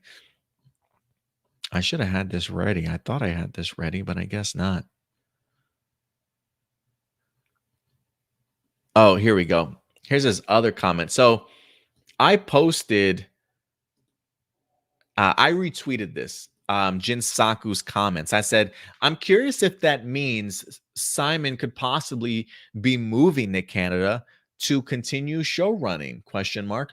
Also curious why the budget would stay the same. Still, take it with a grain of salt until any of this is confirmed, but doesn't feel like a big reach, but time will tell, is what I went ahead and stated in my retweet. And I did tag Simon Bennett, not necessarily asking him a direct question, but if he wanted to go ahead and respond to anything I was saying, he certainly could. And respond he did. So I said, curious if that means Pukina 1, aka Simon Bennett, could possibly be moving to Canada and to continue show running. And then the A Games 10 replied, if we start seeing Simon post stuff about moving within the next few months, then we'll start to be suspect. And Simon Bennett responds, not going anywhere in a hurry. Mr. New Zealand man is true to his country, not going anywhere in a hurry. I mean, listen, this could mean he's not trying to move within the next month or so, right? Like maybe he can still do a lot of his writing and his planning of the series from the comfort of his own home in New Zealand. This doesn't feel like an all-out rejection of the idea. It's just not going anywhere in a hurry. Like, yeah, maybe we don't plan on doing production at least for like another 4 or 5 months. You know what I'm saying? And I can still kick back here in New Zealand. Maybe eventually I'll move, but I'm really not in a hurry to go anywhere that I'm not really in a hurry to certainly go anywhere else at this point in time. So you guys let me know what you guys think. His mention of not going anywhere in a hurry, do you think that means he's absolutely not moving? This is complete news to him, that none of this is certainly happening, or do you think this is a kind of duck and dodging it a little bit, not necessarily denying it, but also, maybe a play on words here, like maybe in 5 or 6 months I'll move, but right now I'm not going anywhere in a hurry, sort of mentality. So I am kind of curious to know what you guys think in regards to this. So yeah, not going anywhere in a hurry. This is news to me. It could be news to Simon for all we certainly know. Maybe he, for all we know, maybe he's not connected to the upcoming season of, or the possible upcoming season of Zyuogher himself, right? Like maybe that's why it's news to him. Maybe he's not connected at all to it, or maybe he is and he's just playing coy. But we'll see, guys. I am curious if you think this is the same energy that he's been giving a lot of the other rumors and concepts and things like that, where he's been squashing them, saying, no, this is fan theories, yada, yada, yada. Do you look at this as the same approach, or you view this a little bit differently? I am kind of curious to know what you guys think. But again, I feel like that's how they kind of get you with rumors and stuff, right? Like they come up with the idea of coming up with not the most absurd ideas that you can think of, but things that are very plausible, that if you put two and two together will come out to four and be like, okay, that kind of equals up and makes a little bit of sense. I can see why they would certainly do it. When it's things like that that feel plausible to me, that's when I start leaning towards that direction a little bit more. But sometimes some things just sound so outlandish. You're like, yeah, there's no way that that's happening, man. Like there's no way. So I'm eager to see what the future holds, guys. Whether that be a possible Zyuogher adaptation, whether that means Simon Bennett certainly coming back to be the future showrunner for the upcoming season, who certainly knows. But I'm kind of curious to know where you guys land. Do you guys think that this is certainly going to happen? Do you think none of this is certainly going to come true? Maybe parts of it? Definitely go ahead and let me know your guys' thoughts in the live chat or the comment section box below. If I had to say, and again, this is just me, not confirmed. Again, grain of salt. If it's just me, I am leaning towards Zyuogher being the next adapted series, and there is a part of me that at least believes Simon Bennett will be returning as the showrunner. Whether or not the other stuff winds up actually coming to fruition, who certainly knows? But those are at least the two things that I'm keeping my fingers crossed that actually does, in fact, happen. I appreciate you, Simon. I really do appreciate you, man, and all that you certainly do, and your patience with the fandom. It certainly does go a long way. But we love you here, man. And whatever you decide to do, whether that be Power Rangers or a future project, the best of luck to you for sure, man, because I think you've got a brilliant mind. So we'll see what happens, guys. But yeah, I definitely want to go ahead and know your guys' thoughts in the live chat or the comment section box below. And let's see what some of you guys are saying in here.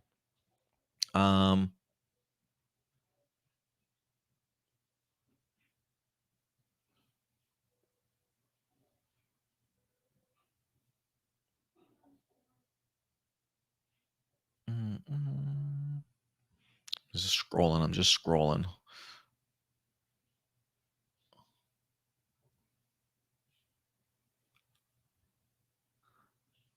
I think we had some new people join us since we started talking.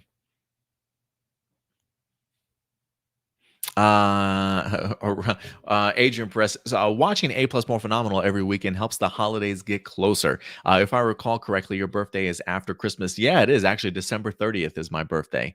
I will say this: I am thrilled to have a baby boy, but he was supposed to be due on December 22nd, and now he's a November baby. So yes, I get my birthday month back. I know that's selfish of me, but no, it don't really bother me. Like, I'm about to be 39. God, I said that number out loud and it just punched me in the face at the same time. I'm about to be 39 this year, and honestly, like birthdays for me are just another day. At this point, just another day. So yeah, not really too much to be like, yeah, I get to keep it myself. Long gone are the days of Christmas gifts and birthday gifts. You know what I mean? Now they just combine it all into one. Blossom says Zyuogher as the new season sounds Trey cool. I totally agree. I kind of love it. Koala says it's been confirmed fake. Well, listen, I will say this. I did reach out to Jinsaku. Me and Jinsaku actually do talk. The gentleman that did go ahead and post it. I did ask him earlier on this week, and granted, look, I'm not gonna call Simon a liar. I would never call this man a liar. Are you kidding me? I mean, goddamn, I would. That's just rude as fuck. I would never call him a liar or anything like that. But I get the idea sometimes of ducking and dodging questions. You sometimes you got to play it off, and who knows? Again, Simon Bennett could be telling us the complete and honest truth. But the one of the reasons why I decided to run with the story today is because I did reach out to Jinsaku and I said, "Look, man, I got to know: are you just trolling, right? Like, are you just making shit up and just putting it out there, or is this something that you legit heard from somebody? Like, whether or not it's true or not." Did you at least legit hear this from somebody, or are you just making this shit up? And he said, "This is something that I've heard from a source of mine." So no, he said, I'm not making it up. He says, in fact, I'll probably double down on the idea of Zyuogher at least being the next adaptation. But he says, for me, I know I didn't make it up. I'm getting this from a source of mine. So since Jinsaku's the one that mentioned it, I wanted to confirm to him, like, look, I'm not going to talk about this if you're just trolling. You know what I mean? Like, if you just put this together yourself and wanted to certainly get reactions. And he said, no, that's not why he did it. He did it because he got this information from his particular source. Now, whether or not his source is correct or not, that's a completely different story, right? But speaking with Jinsaku, this wasn't a troll move. This wasn't a case of I'm just going to put some random shit together and put it out there. He put it out there with the belief that his source is telling him the truth in regards to that. So for me, that's enough for me to hear directly from his mouth. That this is something information that was given to him. Again, it certainly could be wrong, right? It is a source. It's not confirmed. It's still a rumor. Grain of salt, grain of salt. But I will say, as far as confirming it to be fake, I can't go so far as to say that it's fake when the person that posted it says, no, this is information I'm getting. I'm not making this stuff up and putting it out there. So we'll see.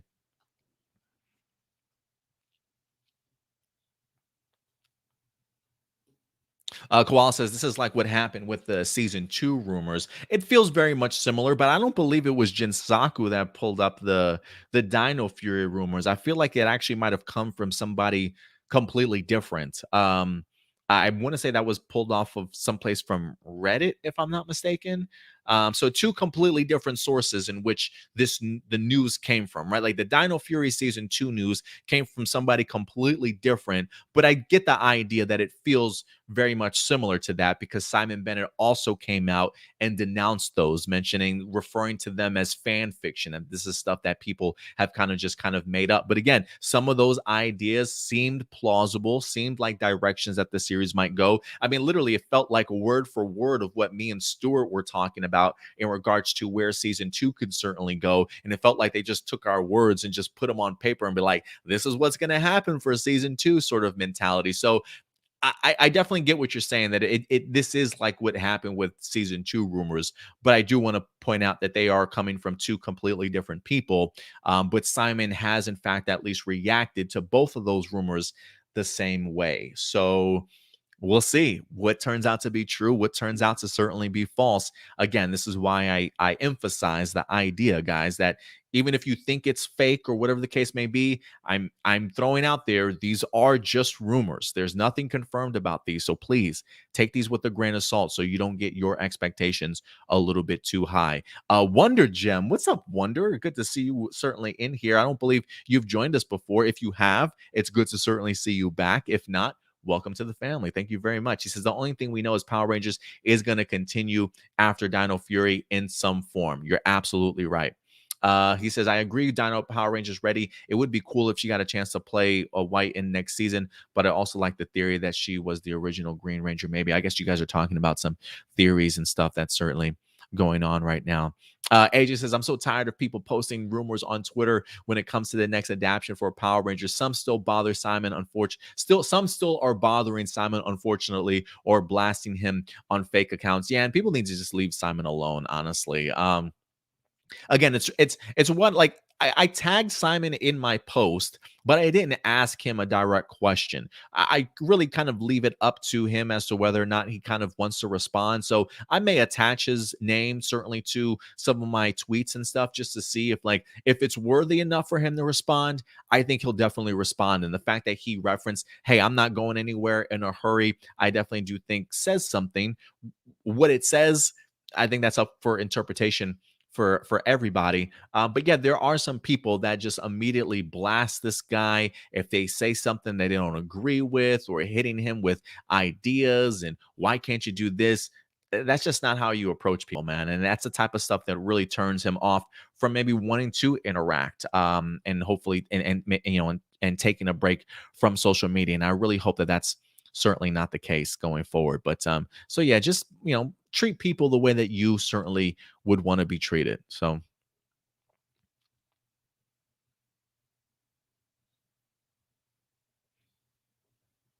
the A Games 10 says, Adam, is there pros and cons to moving from New Zealand to Canada if it's true? Again, New Canada right now is great when it comes to production. I feel like there's great production studios not only in California, but you also got them in Georgia and Canada. I feel like those are the really big three. And then you probably also got, you got production studios that I hear a lot of people utilizing in New Zealand, along also with over in London a lot too. But I think here for the States, for what we're doing here in North America, I think the idea of moving production to Canada would be really great and a logical choice if you ask me. They've got everything that you absolutely need there, to go ahead and create the shows. I guess if there is a con, maybe some of the classic sceneries and the scenes that we've seen from Power Rangers over the years. I guess Canada too. It would be interesting to see if they do utilize Super Sentai footage for Zyuogher. Again, I don't really know the amount of Super Sentai. Trying to find locations that would match what you're trying to do when it comes to the Super Sentai footage itself, right? So it would be interesting to see the new scouting locations in Canada. But I think maybe for me, maybe the only con that I could think of is one, well, two, really. This is a lot of people probably would lose their jobs. People that maybe are dependent on Power Rangers, to have a big impact in the community for New Zealand. I'm sure it probably brings in money for them also. So there are going to be some people, some crew members that maybe had jobs sort of lined up for them that they no longer will once if Power Rangers does leave. I'm sure hopefully they'll find themselves other projects. So, but that's always a bummer to see somebody have to lose their job and find something else. So that's definitely a con, and then maybe just the beauty of New Zealand in and of itself. But yeah, Canada's certainly no slack when it comes to scenery, though, and great production studios.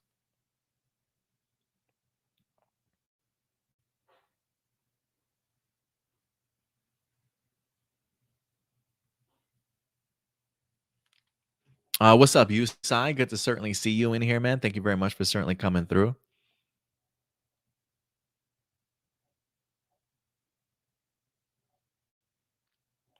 Sam says he would love to see a direct sequel to Wild Force. This would certainly be a great way to go ahead and link, maybe not even Wild Force, but even like Jungle Fury, if they certainly wanted to. Definitely some options there.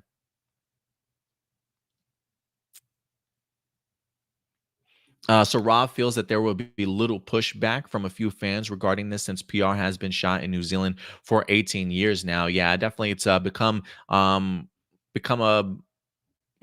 signature location for them to film. So yeah, I'm sure some people will have some pushback against it, but I do think Canada's a great, if you are going to switch locations, that's a great choice. Very logical choice.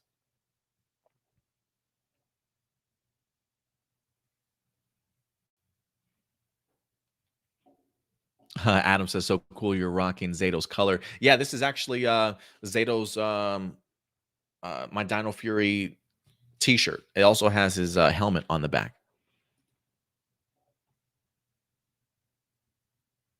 And I do think the idea of moving to Canada, the pros of moving to Canada would hopefully be cameos would be a lot easier. Not that far of a distance to certainly travel from wherever they are to Canada. I believe the borders are open, so they wouldn't have to quarantine themselves, if I'm not mistaken. So you can keep them on set for longer periods of time, not necessarily wasting their time. You know what I mean? So there definitely are certainly a lot of benefits.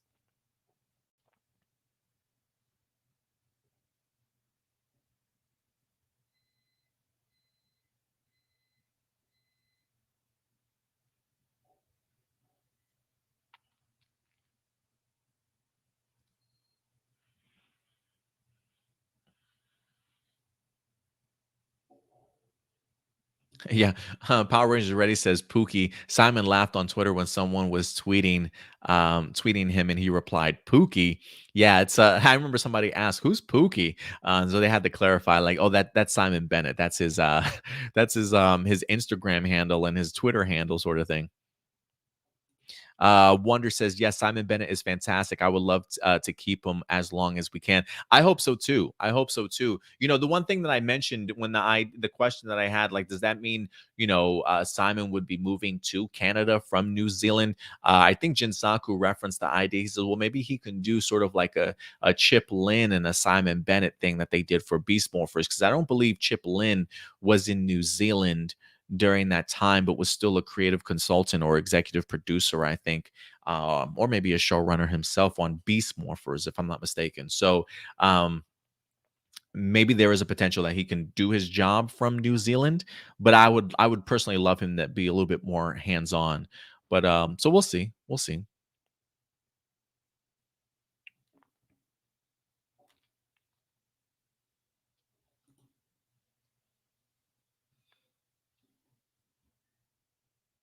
Yeah, Sam agrees. Says Simon Bennett is a brilliant man. Yeah, I love the way his mind works. I really do.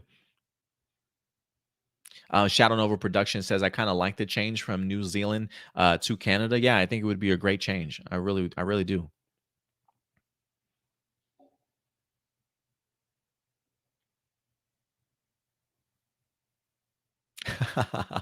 Matthew says not high fiving over his son, Simon. That's cold. Yeah, I probably shouldn't have brought up the son. Like, hey, I just gave birth to a little boy. No, like that's fucking rude, right? Simon Bennett would definitely give me a high five if he was here, man. He might even give me a hug, for that. So, yeah, maybe that I shouldn't have pulled a baby card on him, man. I shouldn't have pulled a baby card.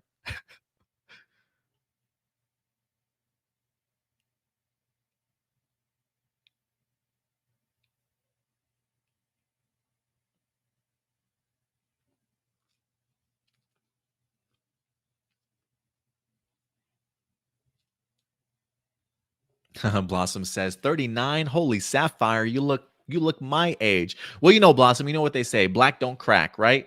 So I think that's what I think that's just the genes in me. Half black, half Puerto Rican. I'm thinking I got the age defined genes from my black side of the family. So that's one of the lines I used to say always back in the day, black don't crack. So we just kind of age like fine wine, Blossom. You know what I mean?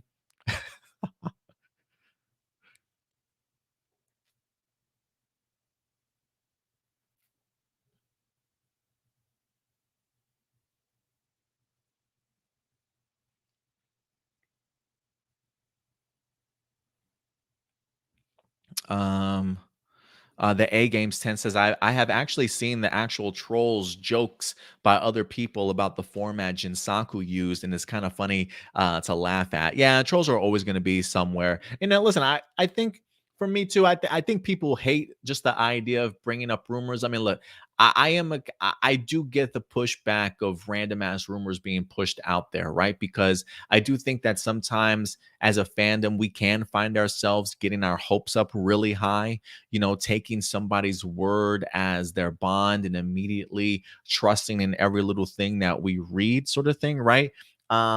And I think sometimes when things like that happen, we do get our expectations so high. But there's a part of me that also believes, pushing out fake rumors and stuff does bring a level of toxicity to a fandom in a sense that, one, I do think it does divide fans, but two, I think when something doesn't happen and it doesn't necessarily go the way that we have our own expectations towards, we tend to then turn that anger and frustration not towards the people that put out the fake BS, but also we put that towards all the wrong people, right? Like we start shitting on Hasbro for not doing something that we wanted to see or we expected them to see based off of rumors. We start getting on Simon Bennett's case for not pulling the trigger on certain things where that energy shouldn't even go there, right? So I do think it does add to a little bit of a toxicity to it. And so I think for us, people that report on this stuff, people that talk about this stuff, even if we're putting it out there into the world, I do think that there is responsibility that we at least have to at least help bring down those level of expectations, to really push forward the idea that these are just grains of salt, guys. These are just rumors. And I think if we do that and we can separate fact from fiction and go into a season understanding that all we've heard this entire time is fiction, let's eventually find out what is fact, then maybe it's a little bit of a better and easier pill to swallow with things that actually do happen or don't happen. So, there are some people that just push back immediately against the idea of putting rumors out there and speculation. Clearly, some people out there do it just to simply be trolls, but there are some people that think that they have sources, claim that they have sources, and maybe they do, maybe they don't.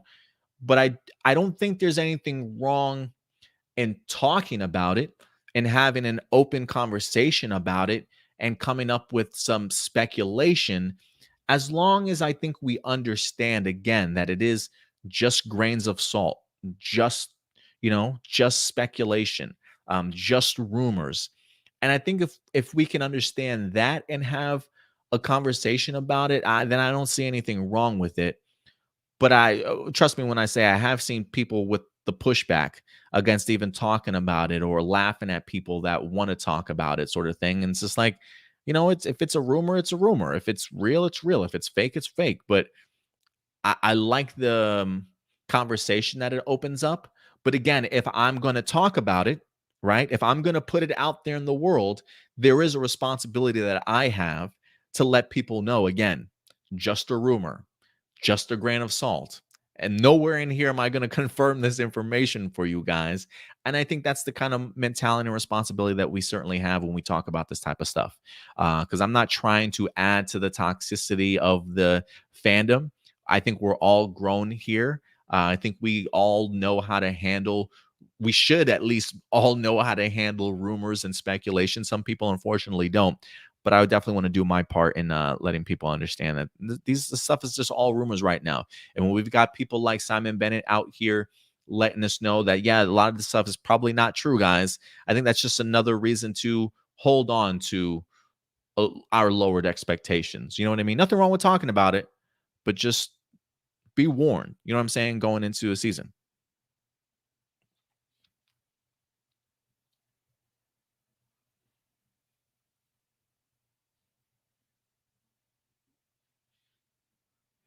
Common Writer says there's a popular name going around called Power Rangers Wild Prime. Interesting. I do like that. I've also seen Wild Guardians. I think somebody referenced Wild Guardians last week.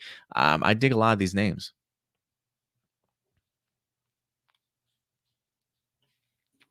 Marcelino Vasquez. What's up, Marcelino? He says, even though these are rumors, I am almost 100% certain this will happen given how much rumors and Power Rangers come true.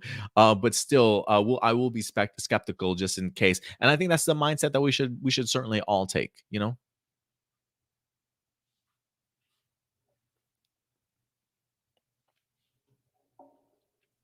All right, guys. And with that story out of the way, we will go ahead and move on to our next topic. We actually have like three more topics to certainly talk about with you guys. And I'm looking at the time and I'm like, damn, an hour and 45 minutes already.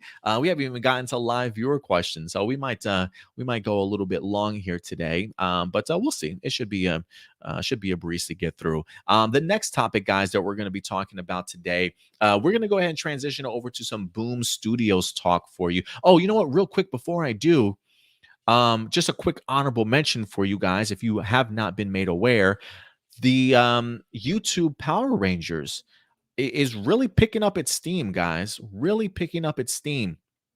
You know, we talked heavily about the idea like, oh, they're so slow with the release of so many seasons that we want to see. Clearly, it feels like Hasbro's been paying attention or at least listening to the fans because over the past several weeks, I've been seeing big chunks of episodes for Power Ranger seasons being dropped nonstop. Like all of MMPR, I believe now is fully over on YouTube. They also went ahead and dropped the entirety of Zeo. I believe the entirety of Zeo might be up there, maybe, or at least maybe like the first half of Zeo might be up there. Oh, excuse me, not Zeo, Alien Rangers. The Alien Rangers stuff is already up there. So that's pretty incredible to see that they're pumping them out already. But this week, guys, we've got Zeo now. Zeo is officially being posted up on YouTube. This is from rangerboard.com. Stronger than before. Go Zeo. It says episodes 1 through 13 of Zeo now available in full on the Power Rangers YouTube channel. Yeah, they dumped a bunch of episodes for you guys. So definitely go ahead and check it out when you can. The speed at which they're doing this each and every week is becoming more and more impressive. I'm expecting them to be at In Space or Turbo before we know it, honestly. So I like the speed that they're doing it. Clearly, they've heard people's complaints about why it's taking them so long to start posting this stuff. So, kudos to them for actually dropping big chunks of episodes at a time. So, yeah, Zeo is now up there again. All of MMPR, all of Alien Rangers. Now Zeo's being dropped. I think we wind up already having Dino Charge, Dino Thunders up there also. It's coming along, guys. It's coming along. So, yeah, just wanted to give you that quick honorable mention before we moved into our next topic. And you know what? Oh, damn it. Did I close the wrong thing? Hold on a second, guys. Bear with me here a second. I think I closed down the wrong tab and I need it for our next topic because the next topic, guys, is going to be Power Rangers issue 13 review as we get ourselves ready for the Eltarian War. I am really bummed that I unfortunately have not caught up with this series. I was really looking forward to diving into the Eltarian War also, especially with the attention that Zordon and his Eltarian people were certainly getting earlier on in these books. So to kind of see it coming full circle, along with the opportunity to see that they even have themselves an additional new Omega Ranger in here using that gigantic ass alien cap, I thought was really great. Again, haven't really even caught up to that moment in the comics as of yet. I think I'm still back on like issue number 9, still reading. So I definitely do have to do a quick catch up for sure. But this week, we actually did get ourselves a review for the upcoming 13th issue of Power Rangers. And this article actually comes to us from comicbook.com. Again, comicbook.com. They get great exclusives also for you guys to check out.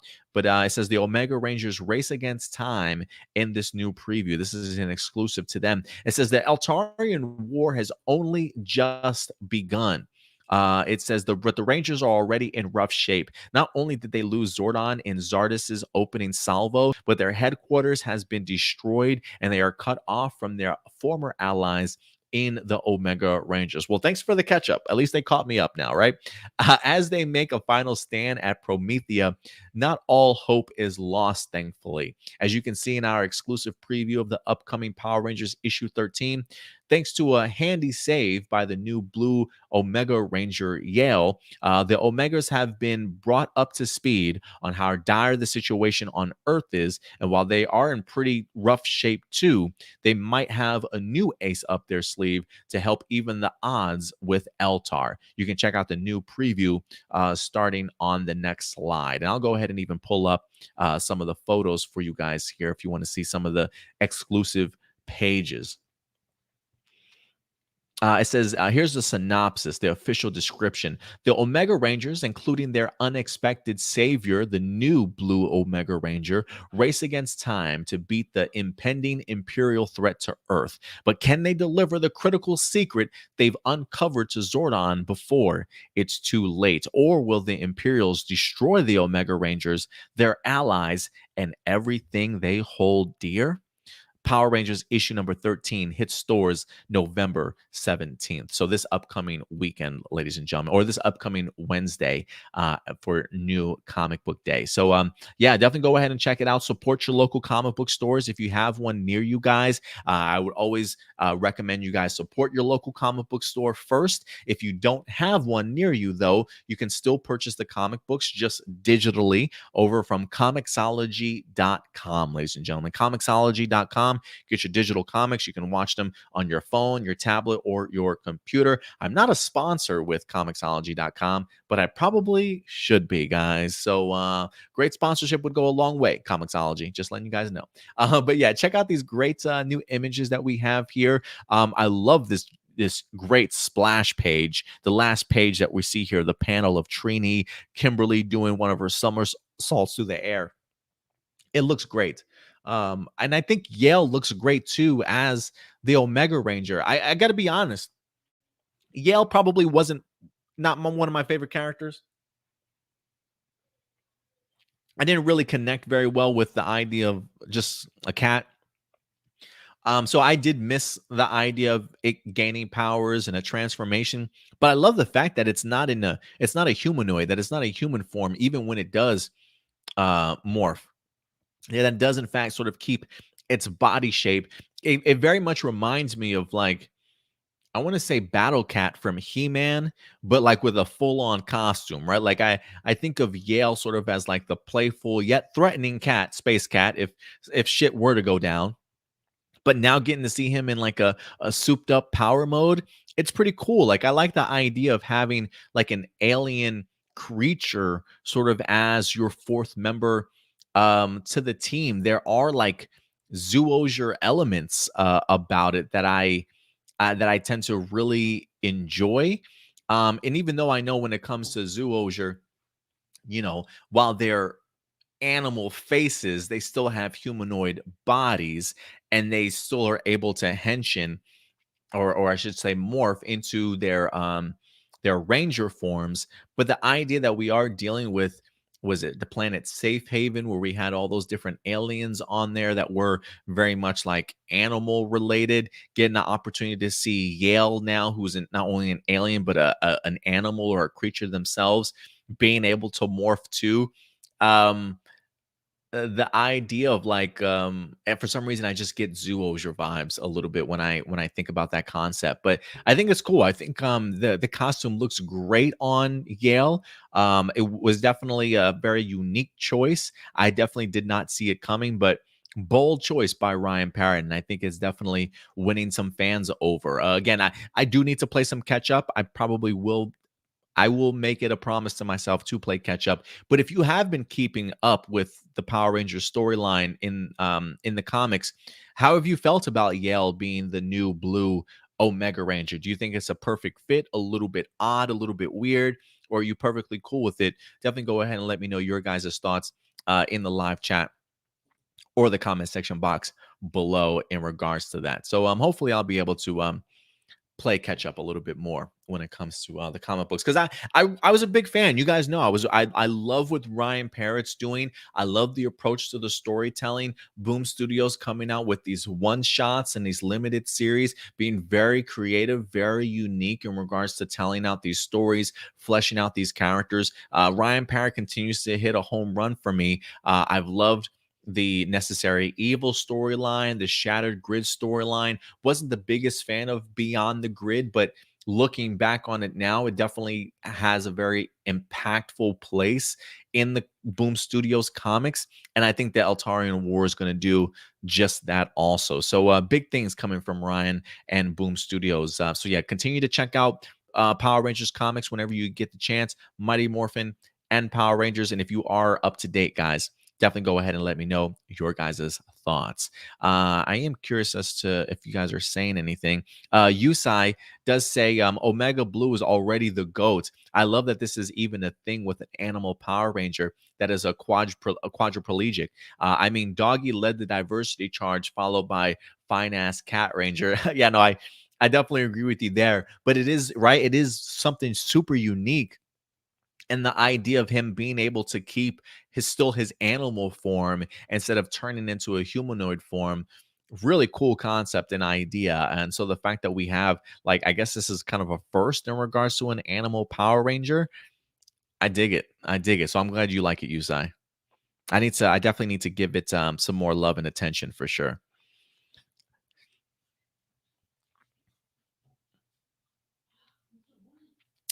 He says, Blossom says, Zio on YouTube. Sweet. I love Zio. Rocky and Adam were hotter than there than usual. Yeah, for me, that's a series that I think like Rocky and Adam really officially sort of understand who they are as characters. I think like Steve Cardenas and Johnny Bosch, I think they really kind of came into their own when it came to Zio. So yeah, they definitely shined for sure. But yeah, Zio is on YouTube. If you guys get the chance to certainly check it out. All right, guys. Next topic that we're going to be breaking down for you, we will transition back into some tokusatsu news for you guys. And this one comes in the realm of Ultraman when it comes to Netflix. Again, this is my first year in getting heavily invested into Ultraman. For those of you who don't know, I have been watching Ultraman Trigger from Subaraya Productions. They've been simulcasting the newest season, Ultraman Trigger, over on their YouTube page. Every Friday evening, 7:30 Central Time, they drop a brand new episode in Japanese, but with English subtitles for us to certainly watch. And we've been reviewing them each and every weekend for you guys. And this has really been my first time dabbling in Ultraman and being fully invested in it. And I got to tell you, Ultraman Trigger for me has been phenomenal. One of my favorite tokusatsu shows to currently watch these days. I absolutely love the mix of drama, sci-fi, and fantasy in it. It's been remarkable.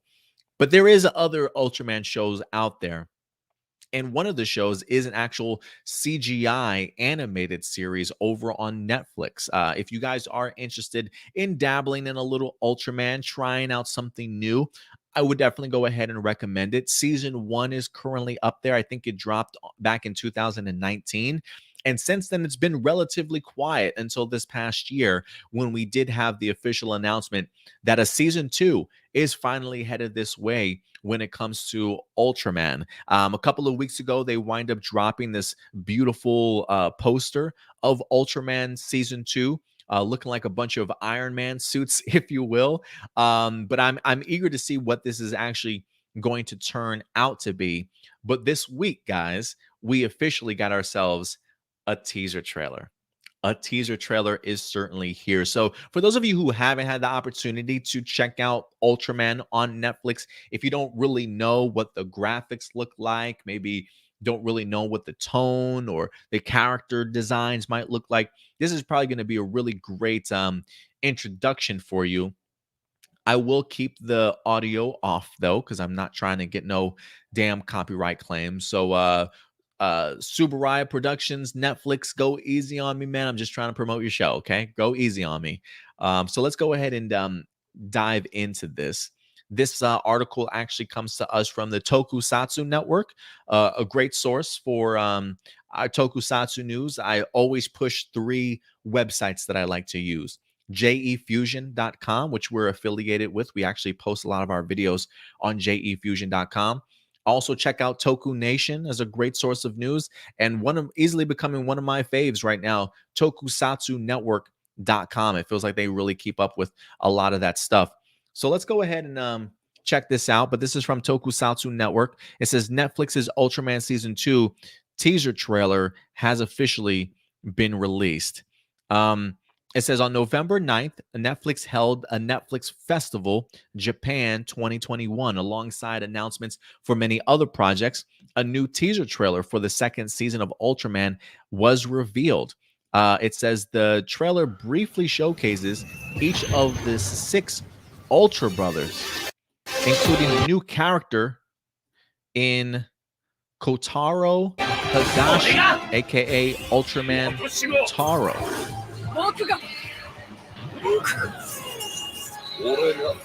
For some reason, I get like Metal Gear Solid vibes too from just the CGI work. I don't know why. But it says along with this trailer, it was also revealed that Tomoko Maino has joined the cast as Taro, replacing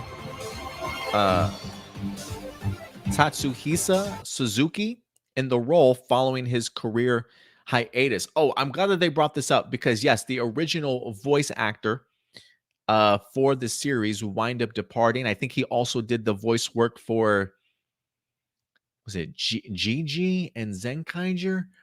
I can't remember, but I know he definitely departed. So it looks like they are, in fact, replacing him as the voice actor. So, yeah, he has joined the cast as Taro. I'm just butchering this guy's name. I'm so sorry. Tomoko Maino has joined the cast. So, yeah, we do have ourselves a new voice actor there. But, yeah, if you guys want to check out Ultraman Season 2, it is on Netflix, or Season 1 is currently on Netflix. Not sure exactly when Season 2 is going to drop, but it says various comments from the rest of the cast were also showcased during the event. The cast highlight the show's story and incredible action. This is what they say. It says, thanks for waiting. Season 2 is packed with intense episodes.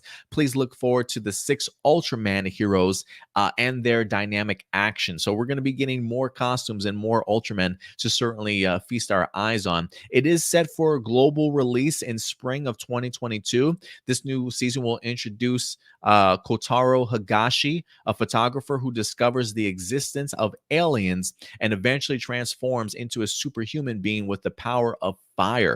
Season 1 of Ultraman is currently available worldwide exclusively through Netflix. So yeah, guys, I think for me, what really jumped out to me when I first watched Ultraman was the graphics, was the CGI, and the animation style that went into it. And it was clean, and it definitely was a very intense story. So I am looking forward to Season 2. I don't even think I finished Season 1, honestly. So this is something that I definitely will be going back and checking out for myself, especially when Season 2 drops, because I am really eager for this. I think Ultraman Trigger has really opened up my eyes a little bit to maybe understanding the franchise. Trust me when I say, after 55 years of a franchise, being a newbie in here, it does feel a little bit intimidating because the canon and the timelines and the multiverses and the different dimensions, it's a lot. It's a lot to certainly take in just because of the fact that they've established themselves for so many years. But I do feel like some of these Ultraman series might be easy for maybe some first timers to just kind of be thrusted into. And so if you are interested in dabbling in some Ultraman, if you want to go the route of animation, again, I definitely would recommend the Ultraman series on Netflix. If you want to go more live action, definitely go ahead and check out the current state of Ultraman Trigger currently on YouTube, guys. So yeah, definitely would love to know your guys' thoughts in regards to that in the live chat or the comment section box below, guys. And then last but not least, to go ahead and round off this week's episode, we've got ourselves some more rumors, not rumors, trademarks, ladies and gentlemen. Donbrothers is back in the news. The upcoming Super Sentai season of 2022, Avataro Sentai Donbrothers is headed our way. We've talked over the past couple of weeks about some of the now confirmed leaks, some of the toy listings that we're getting as we continue to sort of wrap our head around the idea of what we could be potentially getting for this upcoming series. And so this past week, more trademarks from Toei were in fact found out and noticed. that had to do with the Donbrothers. So let's go ahead and dive into some of these new phrases, these new terms that have been, in fact, trademarked for Donbrothers to see exactly what we could be potentially getting here. Let me go ahead and pull this up. This article actually comes to us from tokunation.com this time around, as they highlight some of the trademarks that we have this week. So it says, hot on the heels of the recent trademark for the 46th Super Sentai series, Avataro Sentai Donbrothers, a handful of new trademarks have now been filed for merchandise related to this new Sentai team. Here are some of the following names that we're seeing right now. So we've got Avataro right here. Hello, Avataro. There we go. That's been officially trademarked. It does say trademark separately from the series' full name. They're thinking that this could refer to an actual in-series character. So Avataro. Maybe this is, it would be interesting if this is the main character. We have been, based off of some of the things that we've been reading, that they may be going very Momotaro theme, sort of like Japanese folklore, fairy tale kind of story when it comes to Momotaro and the Peach Boy or the Peach Kid. The idea of Taro being at the end of it, people were thinking that maybe that's what they're referring to as more a Momotaro theme. So I am curious if Avataro, according to them, this could refer to an in-series character. Is this the main character? Who certainly knows? But that's what they're speculating in regards to what Avataro could certainly mean. Zanglass Sword. Do I have that one up here? The Zanglass Zord. Zanglass Sword has been trademarked. It says likely a weapon for the new team. So could the Zanglass Sword be one of their new weapons that they utilize? Should be interesting. We've also got Don Blaster. Don Blaster, another weapon likely for the team. So the Zanglass Sword and the Don Blaster, interesting. We got Robotaro. Robotaro says possibly the first mecha for the series. That sounds about right. I mean, when you think of like maybe some of the mechas, we've like Deca Robo, right? Like I've heard the term Robo utilized in some of the gigantic mechas that we get. So maybe Robotaro is our very first mecha. Maybe it's the actual initial Zord itself. And then last but not least, we've got Don Onitaijin. Don Onitaijin. And this one says perhaps another mecha release. So another mecha release. It says, keep in mind that aside from the names, any actual details on how these items will appear or be used in this series remain speculation until we see something official. So again, even they're saying this is just simply speculation until they see things official. Since some of these are just trademark names, they're immediately assuming that these could be some of the merchandise. So again, Avataro, potentially the name of an in-series character. Again, they're just speculating that. Zanglass Sword, a potential weapon that they can certainly utilize. Maybe even alongside their Don Blaster as another potential weapon. And again, we've also got the Robotaro trademark that they might be emphasizing could be their main mecha or the first mecha that we get, followed by Don Onitaijin, which they think could be another mecha at some point in time. So we'll see. But I'm from everything that we've heard so far, I'm really intrigued. I love the concept and the idea of maybe a Momotaro / samurai motif in here. The idea of the Zanglass Sword, or the, what do they call it again? Yeah, the Zanglass Sword. Momotaro, I think, usually carries around like a samurai sword or a sword with him.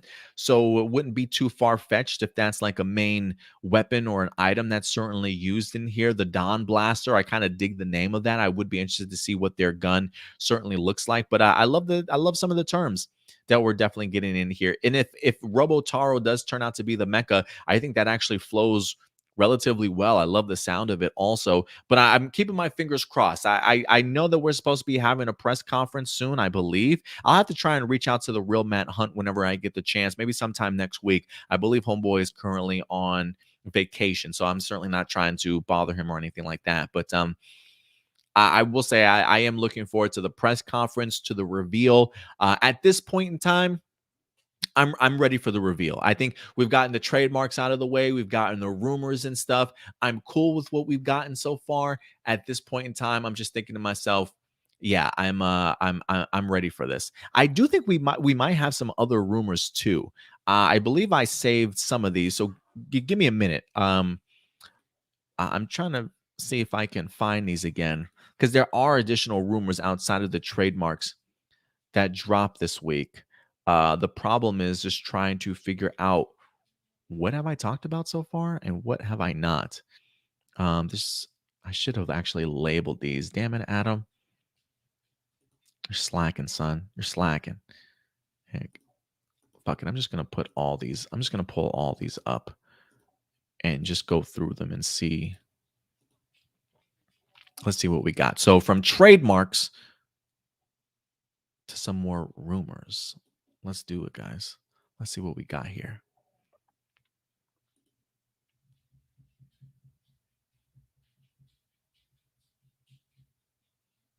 No, I think we talked about that one already. Okay, more from the toy leaker. Grain of salt, all the same, though this is likely confirmed.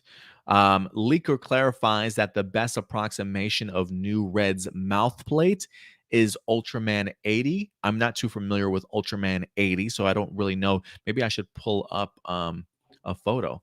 Ultraman 80. Let's see. Is there? Okay. Ultraman 80's mouth plate. Where are you, my guy?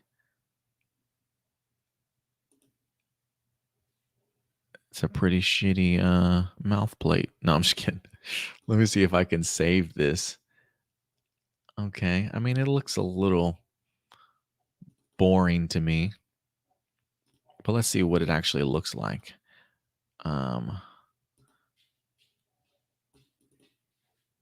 So this is Ultraman 80. So they're saying that the mouth plate resembles that. Okay, that's odd. That's interesting. He says the visor is black. Peach on forehead is fairly large.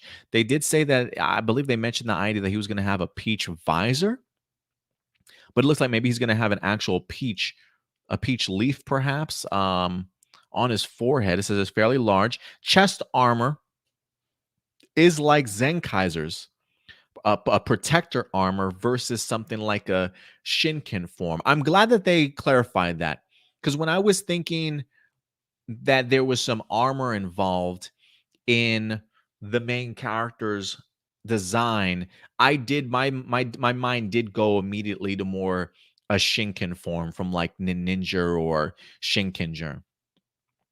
So I'm glad that they are clarifying this. So they're saying that the chest armor is like that of Zenkaiser's. That's interesting. I do love the protector armor. I hope that it's not 100% like it. I am hoping that there is some different character traits to it and not just the exact same sort of chest armor. But if it is more like a chest plate armor, I think that's a cool look. I do think that that's a cool look. There was more. I think these are old ones that we talked about, though. Is it?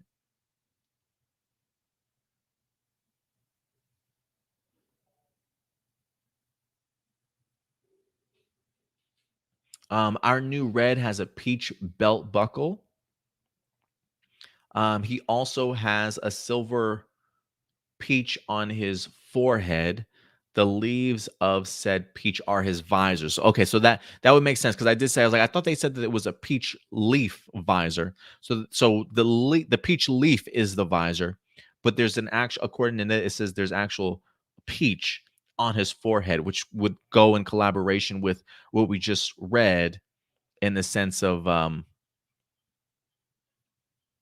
that there is a peach on his forehead, which is relatively large. It also says his mouthpiece is silver and crusher like. I don't know. Crushers are what common riders' helmet mouths are referred to as. Okay, so maybe something along those lines if you guys are familiar with it.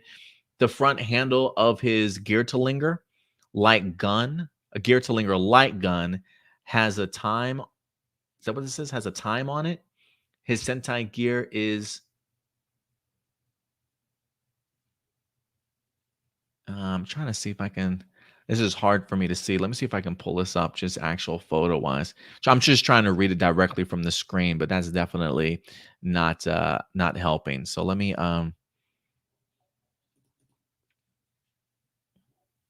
pull this up directly. Okay. So it says the front handle. Oh, okay. Whew, I'm glad I clarified. The front handle of his Gear-to-Linger light gun has a tire on it. His Sentai gear is installed on the tire. Behind the handle is the bike portion of the gun, so it looks like it's holding a bike.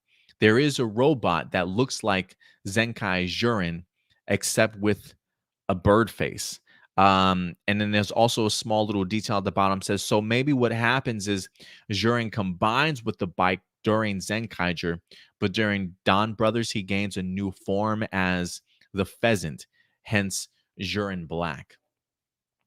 Interesting. I like the sound of that. I kind of like the sound of that. That's one of the things that we were contemplating the previous week was, how do you incorporate Jurin? There were some rumors about the idea of a Jurin Black. What does that mean? Does that mean we're going to get ourselves a whole new color choice for Jurin? I thought that meant more like he was going to be representing the Black Ranger on the team. Maybe his combination with the bike allows for maybe more of a black color because Jurin does have a lot of red and black on him. So I can see that transition from, say, the Red Ranger of the team to the Black Ranger of the team in Donbrothers. But this one is emphasizing that maybe his combination with the with the bike itself, maybe he gets a new form like the pheasant in this one. So we'll see. We'll see. So yeah, some more Donbrothers rumors for you guys. So definitely go ahead and take these with a grain of salt. But it feels very much like just based off of some of the stuff that we have had from the confirmed leaks, especially the toy listings and stuff. A lot of this is really lining up. So for me, I'm eager to see what this new costume and design looks like. The peach and the peach leaf. Other things that I've heard was not just a leaf, but like he had like a hair bun or like a little bun on the back of his helmet too. I think that would be pretty cool look also. So I'm liking everything that I'm seeing so far in regards to not only the trademarks, but the rumors too. But listen, guys, at the end of the day, these are just simply my A+ opinions. I definitely want to go ahead and know yours, though. With everything that you're hearing in regards to the Donbrothers, what are some of the things that have been confirmed? Even some of these grains of salt rumors. How are you feeling about it? What is it that you're really looking forward to? Are there anything that gives you hesitancy, makes you question some things? I definitely would love to know your thoughts in regards to Donbrothers, certainly going forward. And once we get ourselves an actual reveal, hopefully we wind up getting ourselves nothing leaked and we get ourselves like actual official HD quality photos and stuff. We're going to be talking about it and gushing about it. So I'm ready for photos. And at this point, I'm ready for some crew announcements and casting announcements. I really want to know who's going to be tackling this series to hopefully even amp up my excitement level for this series. Let me just see what you guys are saying real quick. Blossom says Avataro's looking pretty cool. I'm glad you're liking the way that things are turning out so far. Power Rangers Ready says, don't you mean Blues Brothers? Yuck, yuck, yuck, yuck, yuck. Very funny. Very funny. You spy Chinese food next to me. Oh, yes, I do have. It's actually Thai food. It's actually Thai food.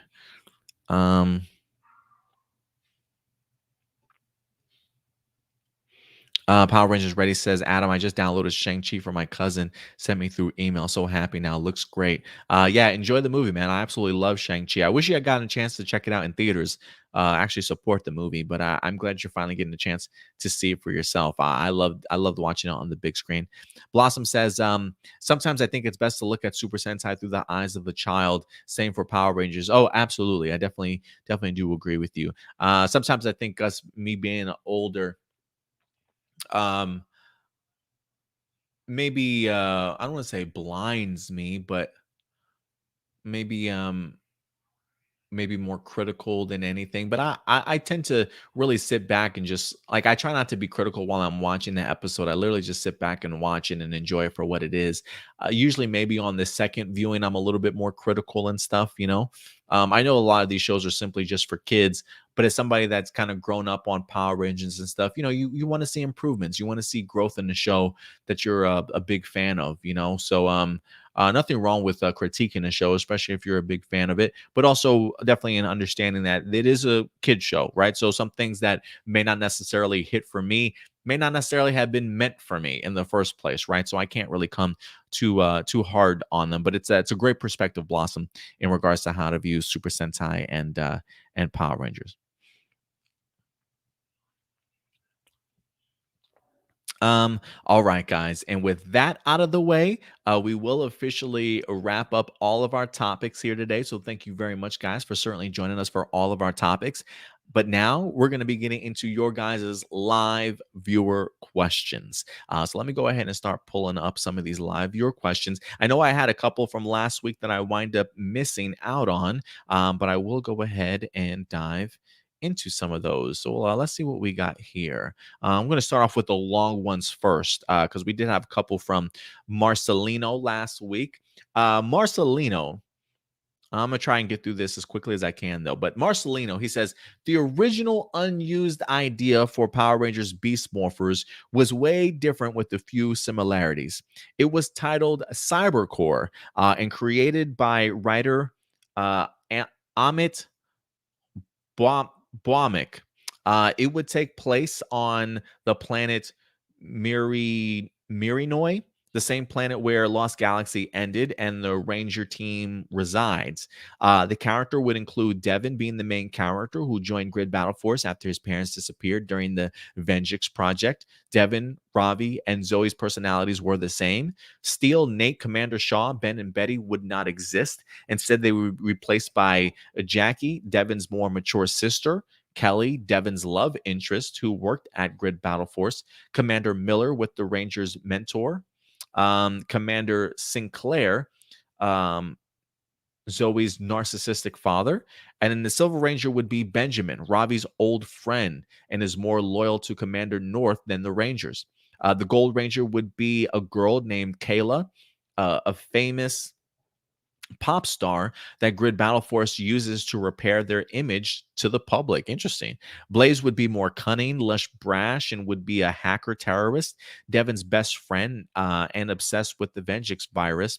Roxy would be a robot Blaze creates, no love interest with Ravi. The story would be about the Mirinoi residents trying to establish communications with Earth through Lost Galaxies cameos sprinkled throughout the two seasons. The first season would end with a two-part RPM team-up where the Rangers team up with the RPM Rangers to fight Vengeance. Vengeance would be revealed as the main villain by the end of the first season. The second part of the team-up would end with RPM Rangers dying and the Beast Morphers going to the RPM dimension to find Dr. K to help. The final two episodes would be about Devin reuniting his parents, meeting Dr. K, and the Rangers trapping Vengeance in the RPM world. The second season would have Blaze and Roxy escape the RPM world and try and bring Vengeance to the main world. Dr. K would be a main lead. There would be a 3-episode arc where the Rangers are fired and replaced by 3 assholes, ending with Rangers being rehired and earning the Beast X mode. The Rangers would go to the forest to find a metal that would help them defeat Vengeance by creating an antivirus out of it. During their research, Kayla would reunite with her strained old native tribe who have metal they're looking for, but they blame her for abandoning their ways. She proves them wrong and earns the metal. Vengeance would escape the RPM world and take over Blaze's body, gaining a new form. The finale would have the Rangers team up with their past allies to stop Vengeance, but Vengeance wins in the end, and his virus spreads throughout the entire universe. However, Blaze uses the last of his humanity to inject the antivirus in him. The antivirus kills Blaze, but weakens Vengeance and erases his entire work. This gives the Rangers enough time to teleport Vengeance into the morphing grid, as there's no technology for him to infect, just raw energy. In the epilogue, though, Ravi and Benjamin retire from Grid Battle Force to enjoy civilian life. Zoe becomes the new commander of Grid Battle Force. Kayla goes back to her home village. Dr. K finds out that both the main universe and the RPM world emerge together, with the RPM Rangers coming back to life and finally having mourning the loss of their best friend. Devin rides off into the sunset with his girlfriend. So the entire unused season of Power Rangers. So that's the entire unused season of Power Rangers Cybercore. What do you think? I'm torn between Beast Morphers and Cybercore, but like Cybercore a little more. And no,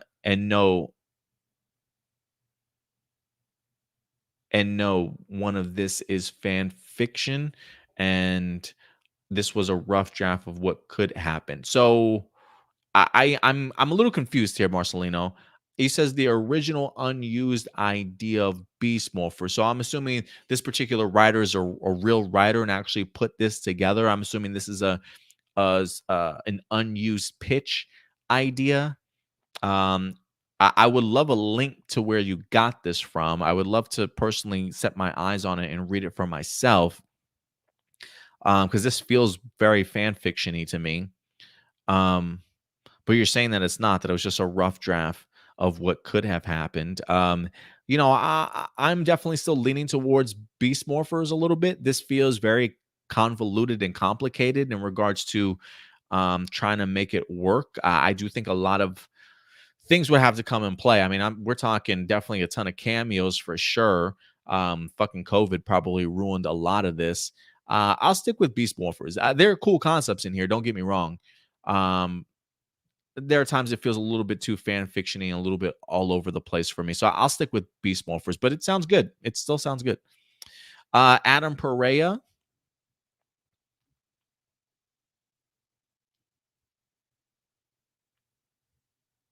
Why Power Rangers? Another long one here. Why Power Rangers was really great and underrated series. Are we talking about just one season or the series its whole?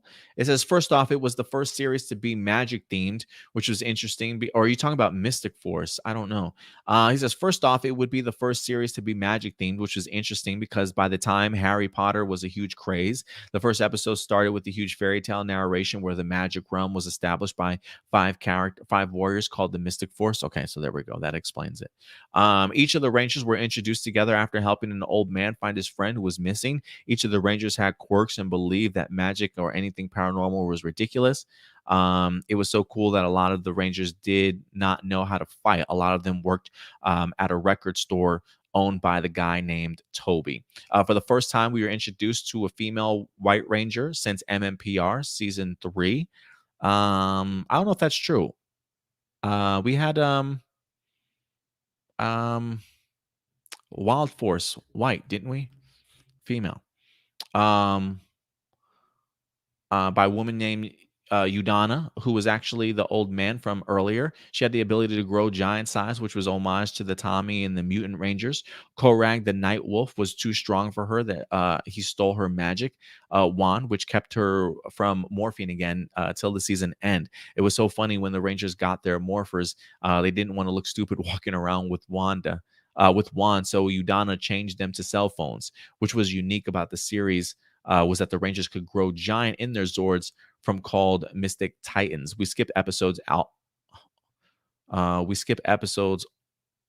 and get introduced to Dagaron, the Solaris Knight, who was played by Commander Kruger. So cool. His Zord was a giant train that could turn into a huge Megazord. I think it was the biggest shocker of the series. when everyone found out that Korog was the long lost husband of Udana, named Leonbo, who also led to the discovery that Nick was the biological son of the both of them. It was awesome that he later on became the Wolf Warrior, which was a red version of Korag, but was powered by good magic, no longer evil. The series finale was epic. We had an episode where Nick, who was fed up with being lied to for abandoning him, Nick became evil by being possessed by the big bad, the master, even changing him to the original Korag. Nick was saved.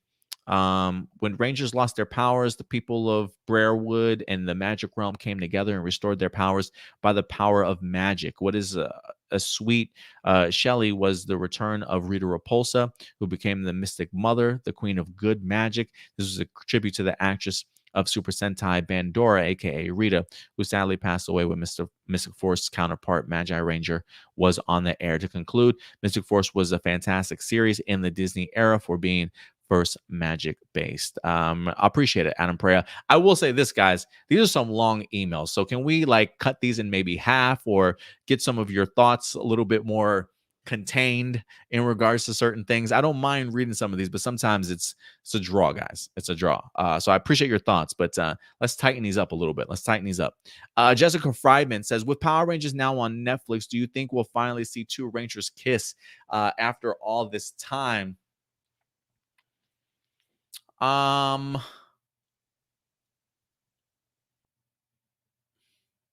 want to say it'll probably happen this season, maybe in Dino Fury.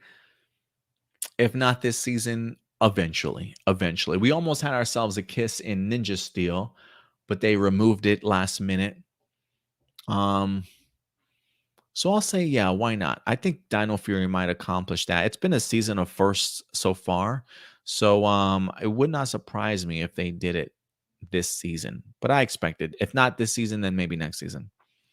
Adam Perea says, with Dino Fury officially coming straight to Netflix for season 2, are you worried or confident about Netflix taking control in the future if we still get a TV series before or after Jonathan and Whistle's reimagining movie? Some fans are worried that Netflix will eventually treat Power Rangers like other shows they produced, like canceling them or making episodes drag. I guess it also depends on, we don't necessarily know what the deal is with Netflix as of right now when it comes to Hasbro and Power Rangers. We don't know if they have them for a certain amount of seasons, if it's only after one season or not. I know Netflix does tend to cancel shows, but I think Power Rangers will have a fan base enough to certainly keep it around. I think what makes it Power Rangers unique too is that since we don't really have multiple seasons, it changes every season. You know, there's a new motif, there's a new theme, there's a new costume. So I think Power Rangers as a brand is probably a really good fit for Netflix in a sense that it does change up their formula, or at least it does change up their stuff from year to year. So I could see it being the case. You know, the idea of 44 episodes, I would be interested to see if they're going to go that route with it on Netflix next year, or if they're going to have a completely different format. I think the kids stuff, maybe that might stick with 44 episodes. I'm not expecting the adult stuff to stick to 44 episodes, though. I think if anything, that might feel more Netflixy, more CW aligned with the number of episodes that it has. But I'm not really worried. I'm not really worried. I think I'm more confident in anything in regards to it being on Netflix. I think the viewership will certainly be there. I think Power Ranger fans are anticipating this show to be somewhere else outside of Netflix. So I think outside of Nickelodeon. So I think it's got a lot of momentum. So I'm not worried about it being on Netflix. I mean, if anything, it worries me. Um, I know Netflix isn't necessarily the best when it comes to promotion. They still at least do drop posters and trailers leading up into a new season. So I at least expect maybe one or two trailers before an actual season actually even drops, along with a poster. Whereas when it comes to Nickelodeon, I mean, they literally will wait till the week before to be like, oh, by the way, Power Rangers are returning, guys. But with Netflix, I think they'll at least give us some trailers leading up to it. So yeah, maybe the promotion is something I'm a little bit worried about, but I think it'll at least be a little bit better than what we got from Nickelodeon. Since the unfortunate passing of Hasbro CEO Brian Goldner, when we saw the tribute they did for him, some of the photos were of Brian and Saban himself. Isn't it interesting that Power Rangers is now owned by Hasbro? Like, what it meant to like, was it meant to be or just happened? Yeah, man, it's pretty crazy. Saban had some really glowing words to say about Hasbro. I think I'm assuming Hasbro teamed up with them maybe for the Power Rangers 2017 movie, maybe for like toys and stuff. So maybe that's why they had that kind of interaction in the past. I'm not quite sure, but yeah, maybe this was all meant to be. Maybe this gave, maybe that connection and that talk is what gave Brian Goldner the idea of acquiring Power Rangers to begin with. Who knows? Maybe they had some talks behind the scenes during that time period to formulate a plan. Which past mentor or supporting character from old seasons, aside from Commander Shaw, do you wish to see return for an episode or two? That's a good question, man. Mentor for me, when I think of mentors to me, and I think also, if we, if again, this is an if we do get, damn it, if we do get, hold on, give me a second, guys.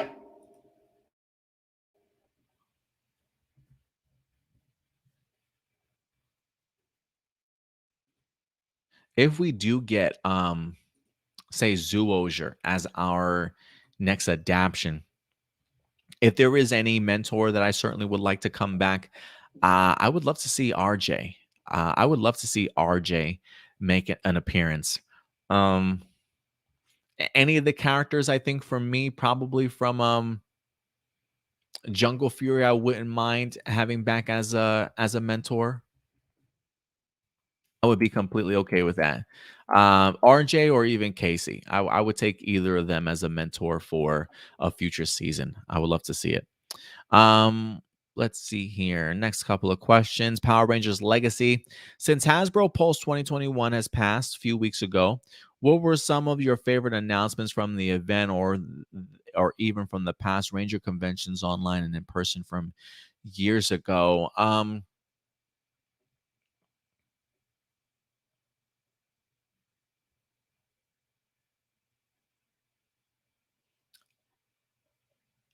For me, I think announcements wise, probably seeing the reveal of Ninja Steel Rangers. You know, I wasn't there for it. I wanted to be there at Power Morphicon, but I think that announcement of the team and then even getting to see Yoshi and Peter together on stage, embracing each other as brothers, being proud of each other's accomplishments, being connected in this franchise, was really very heartfelt moment. Like even though I wasn't there, I could feel it through the video, and I really wish I was there for that moment. Um so yeah, if you're talking about conventions from the past and stuff, events, um that's probably one of my favorite moments, one of my favorite announcements, the Ninja Steel team being recruited or at least being brought out. Um yeah, and seeing Peter and Yoshi together, that was pretty awesome. When did you notice in Power Rangers that the show was at its peak when it comes to storytelling and excitement? Probably RPM. Oh, no, I'm sorry. Probably watching Samurai and realizing, yeah, I think RPM was the peak. And then it just went down from there. So probably watching Samurais when I realized or noticed Power Rangers show was at its peak when it was at RPM. What do you remember when the 1995 movie was advertising growing up, and how excited were you to watch Power Rangers on the big screen compared to the 2017 reboots?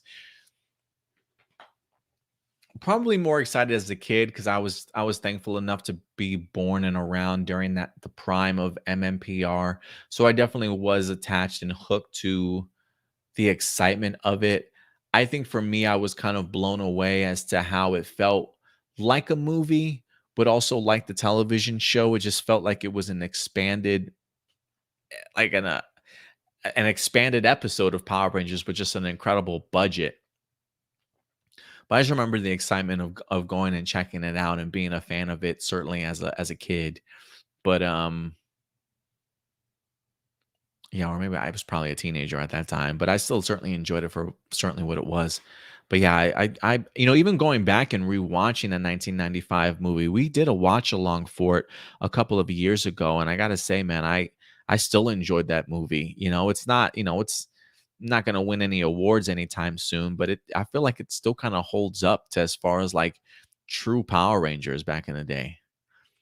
AJ's got a couple questions. Do you wish we had the Dino crossover in Dino Charge instead of Beast Morphers, considering it was the actual crossover in Q Ranger or Q Zyuogher? The Grid Battle Force Rangers were obviously left out because of Sentai footage, and Jason didn't do much, though we did have an excellent build-up to the crossover itself. I would have been okay with the Dino crossover happening in Dino Charge, although I would almost even say it probably would have been worse. Um, so I'm actually kind of glad that we got the Dino crossover when we did in Beast Morphers, because Beast Morphers did feel very much like it was the writers taking their handcuffs off briefly, Hasbro giving them a little bit of room to breathe. Um, so while I'm sure that this Dino crossover we got for Beast Morphers wasn't to perfection, I think it was probably in better hands being handled now than what it did for Dino Charge. Because when I'm thinking of Dino Charge, season one, great, memorable for sure. But season two, with so many characters, the series itself struggled to tell coherent and well established stories for the second season, right? So then you add that on top of a Dino crossover with more characters being added. I think it would have just turned out to be another legendary fail, unfortunately. So I think the timing was probably about right. I think the timing was probably about right for that. Does it bother you or make you ask why in Super Sentai when we get past Ranger actors back with have no problem when they don't give us references to what they've been up to since the series ended? Um, Not really. Not really. Um, for me, it's always great to even have them back.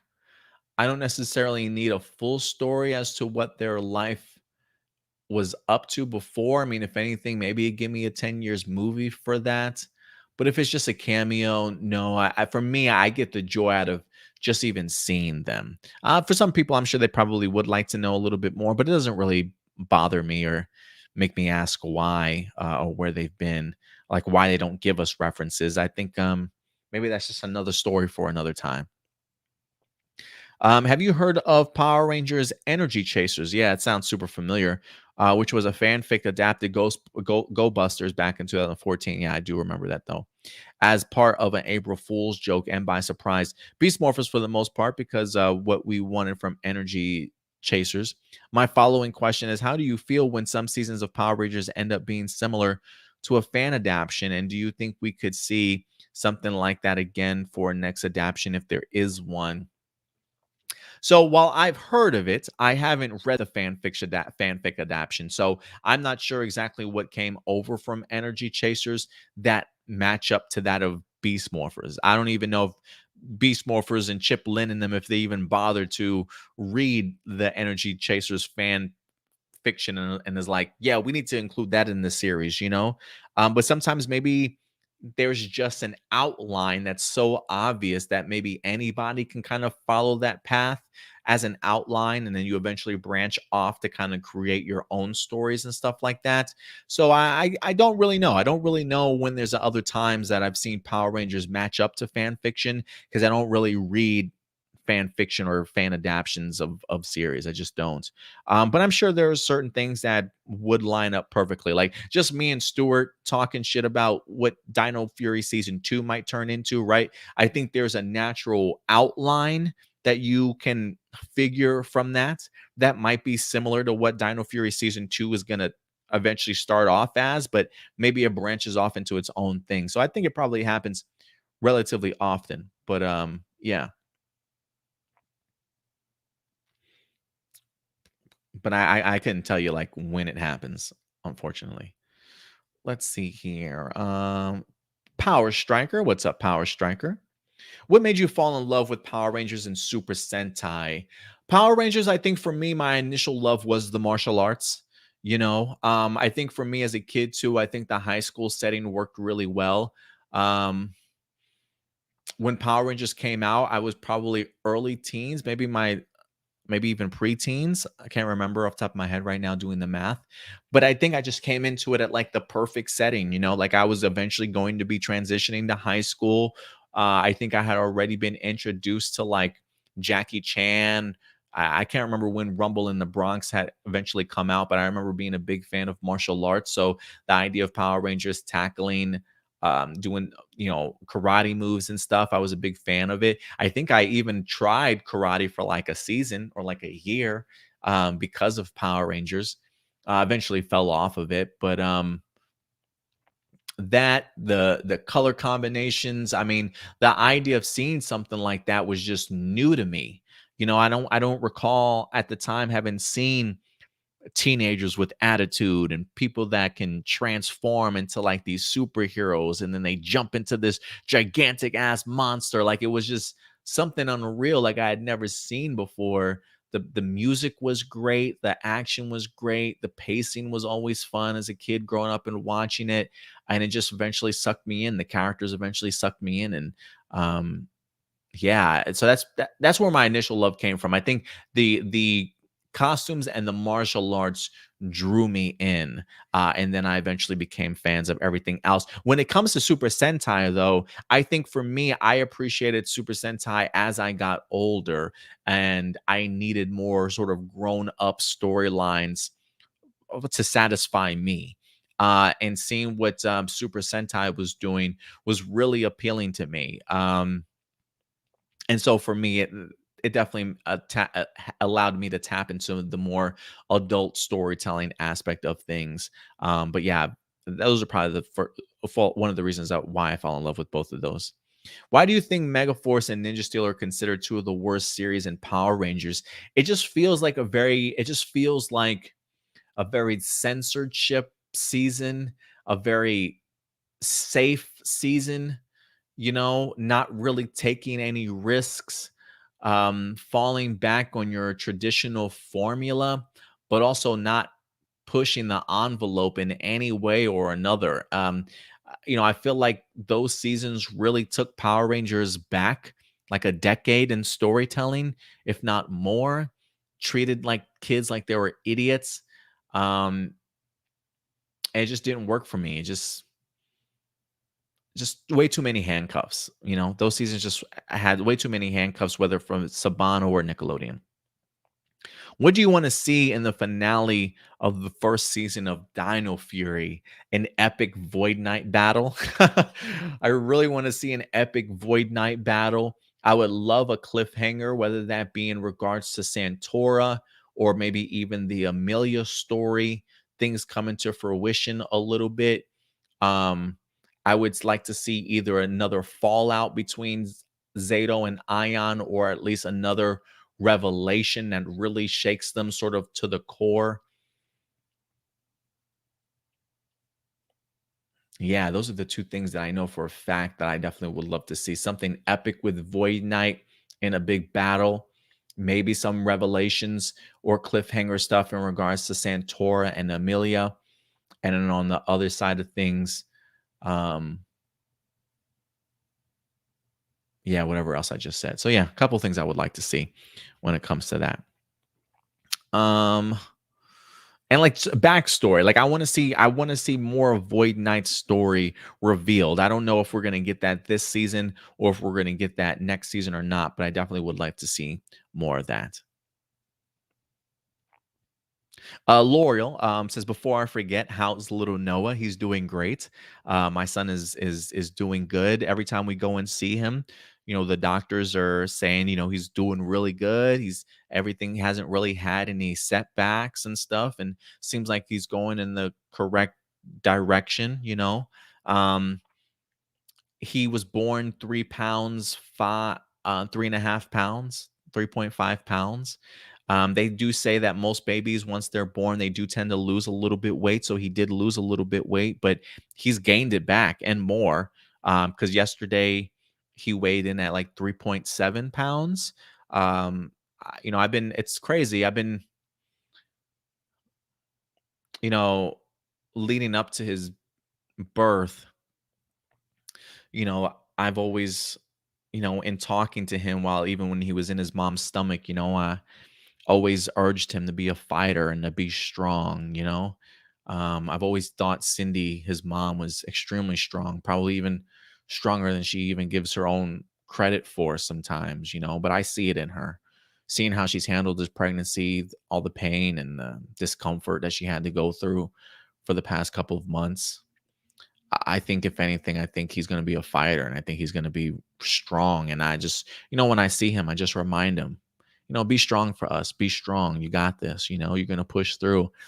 And to see his improvement and stuff, it makes me wonder, like, is he listening to me? Does he hear me? Is that something that's just in his DNA for him to be strong?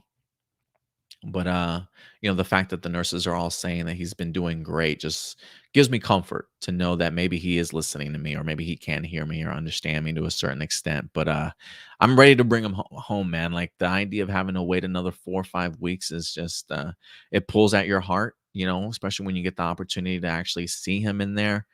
Um, but yeah, he's doing good. Noah's actually doing really good. So we'll see progress each and every day. That's all I can ask for.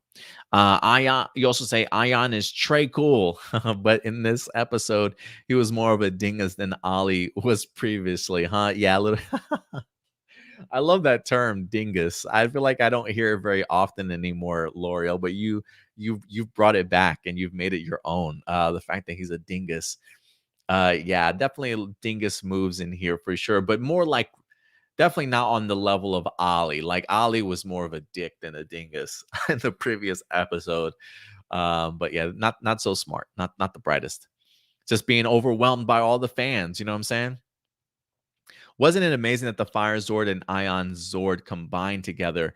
Talking about the Dimetro and the Mosa Razor combining into the Electro Zord. I'm glad that you were fond of it, L'Oreal. I'm glad you were fond of it. I appreciated its power set more than I did its actual design. The design just doesn't work for me. But again, that's just me. I give the episode a 9 out of 10. I'm glad that you liked it. That's like an A in my book. A, yeah, definitely an A for sure. What's the best part of the episode? Hmm. What's the best part of this week's episode? For me, I think the best part of this episode that I enjoyed, for me, was probably the first encounter on the beach with Trawler and seeing Jane trying to do the interview. I appreciated the original footage. I appreciated some of the long shots, the rushing in with your cell phone, right? And running after Jane as she tries to get that exclusive interview while you're still seeing the Rangers fighting in the background, sort of thing. I really enjoyed that whole sort of sequence leading up to Jane and Jay Borg with the ice cream running into the Rangers, sort of fighting, the interview with Gold Ranger, and even the posing towards the end, taking his selfies and stuff. And then even the team getting on his ass about like not being there for them. Like, that whole portion of the beach fight and then being on the beach, that was probably my favorite moment of favorite part of the episode this week. All right, let's see here. We got two more sets of questions.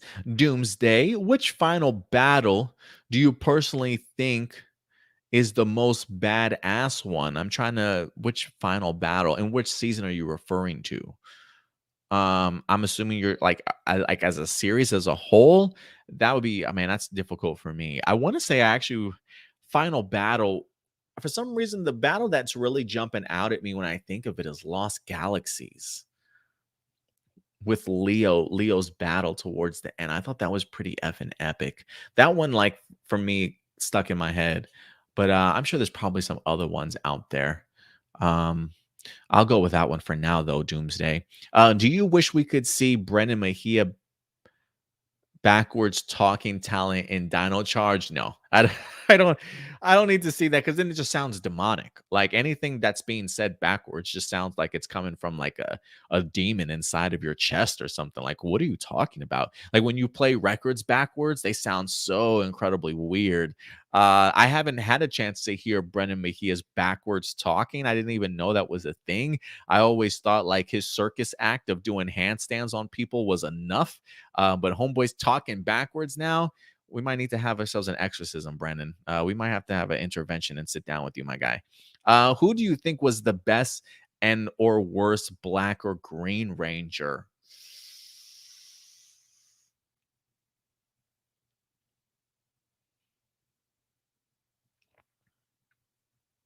I'm gonna go with. Oh, goddamn! Some tough ones. Some tough ones. There's three in my head right now.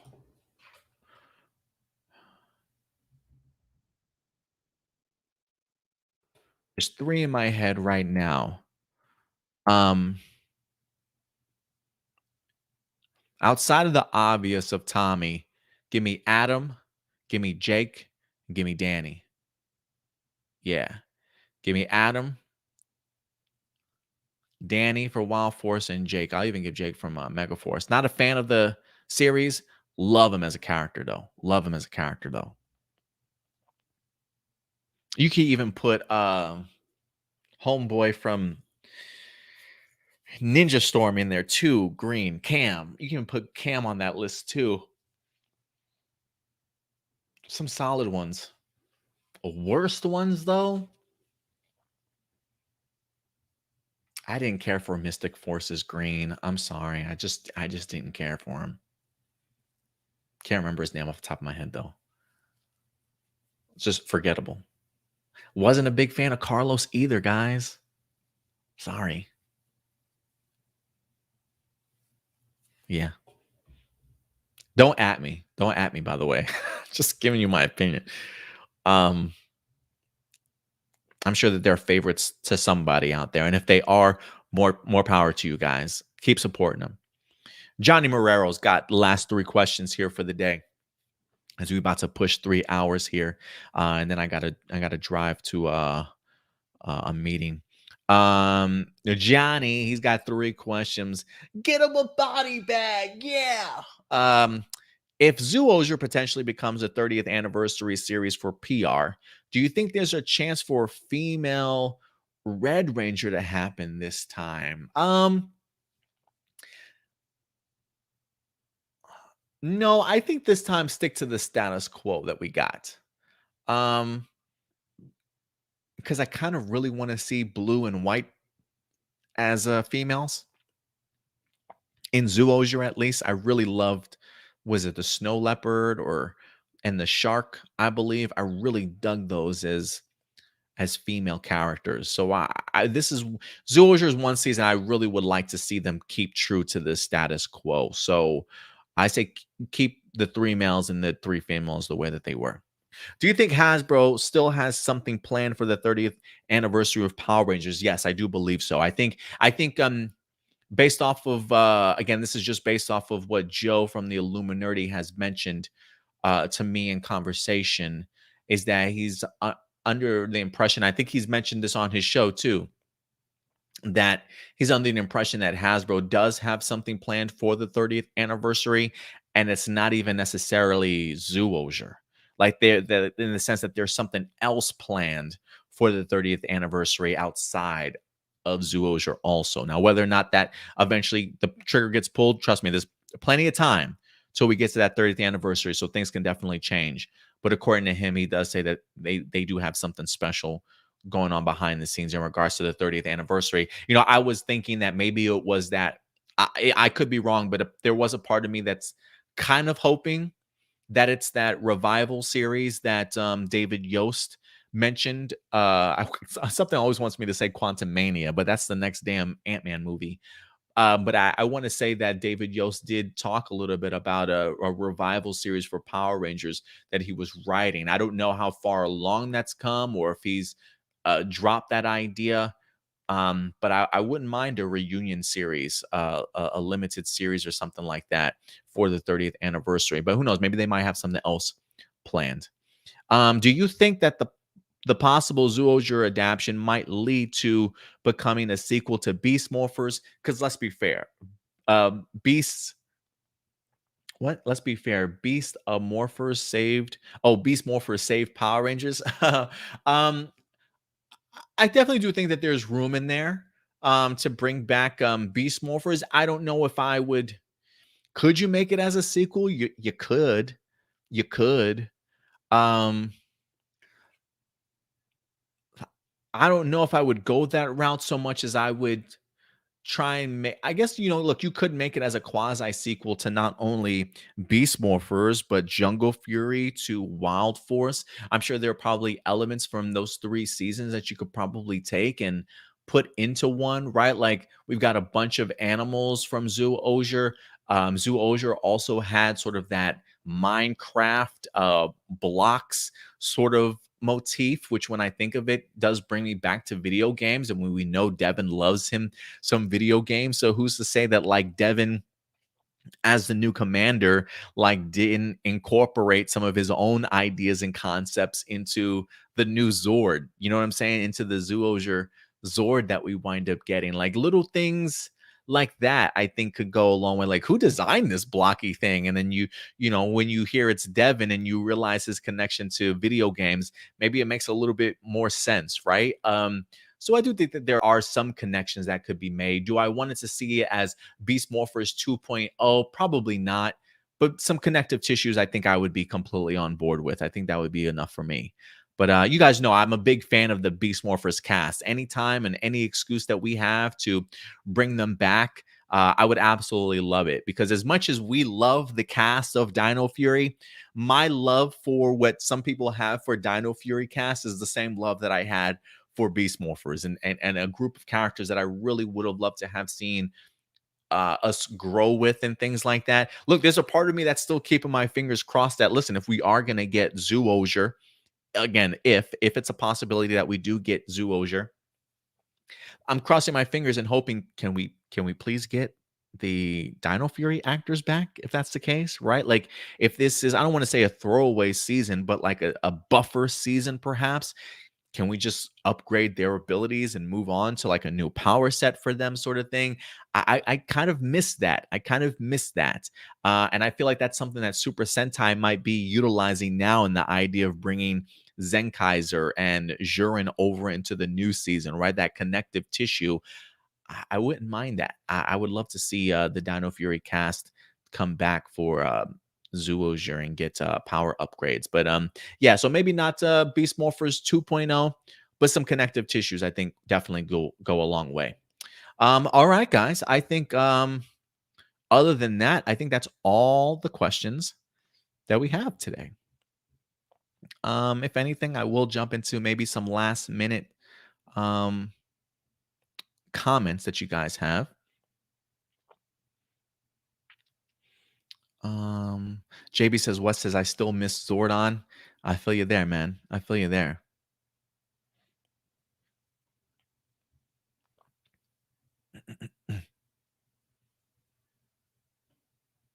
Yusai, he says, as long as the same people hating on character sexuality in a kid show, because gay and lesbian people don't exist in our world, he puts that in quotations based off of what some people say are their mentality, have that same energy for any type of adult-oriented kiss, then cool, right? I get what you're saying. Because apparently kissing is less controversial than two women holding hands and walking into the sunset. I mean, can you imagine if it's actually Two women kissing? Oh my god, then the internet might explode. Might explode. Power Rangers Ready says, "Are you ready for episode 18, Adam? Get ready." I can't remember what the synopsis was for that. Is that the Pops and Amelia episode where he tries to set Pops up with a date at his old ass age?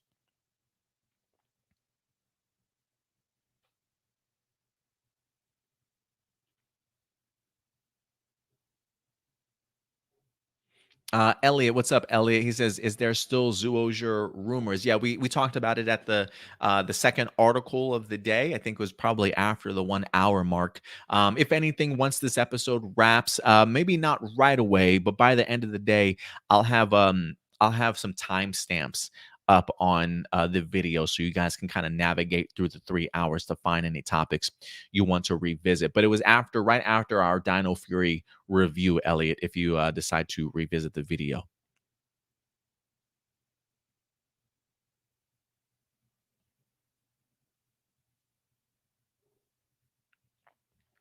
Yusai says, Adam, if you could have one set of powers from all the seasons of Power Rangers, excluded Super Megaforce ability, which series powers would I choose?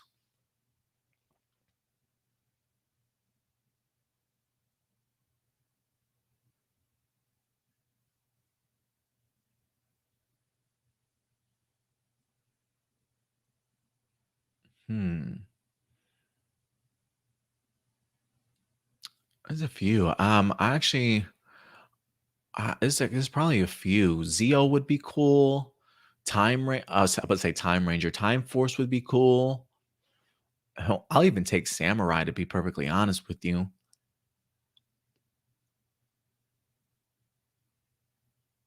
and probably Mystic Force. Those would be like my if I had to choose like four. Those would be my four. Elliot says, if Zyuogher gets adapted into Power Rangers, will they adapt the Orange Ranger? So that is an if because we don't quite know yet if Zyuogher will be adapted. But if it is adapted, I would say pull the trigger for sure on an Orange Ranger. This is your opportunity to do so. I believe they would.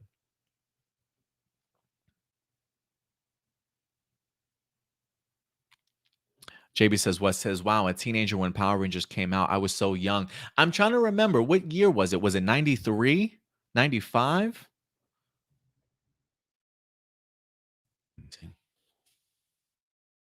Season one, 1993.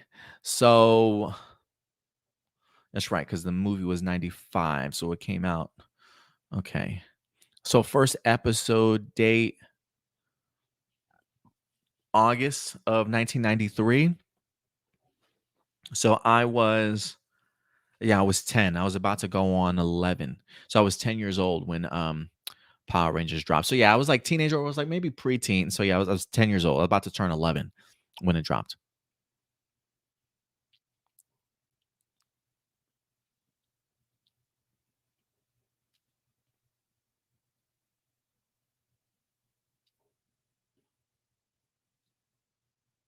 JB says, West says, Lost Galaxy has the best final battle. Yeah, I just remember it being ingrained in my memory. It was pretty fucking epic. I remember watching it. He says, but I'm biased. It's my favorite season. Yeah, and it's surprisingly, Lost Galaxy. Maybe I have to go. Maybe I have to go back and rewatch Lost Galaxy. Like Lost Galaxy for me, I just wasn't like the biggest fan of the series. Um, but I know it is for a lot of people. I know it is for a lot of people. Maybe it's worth a rewatch.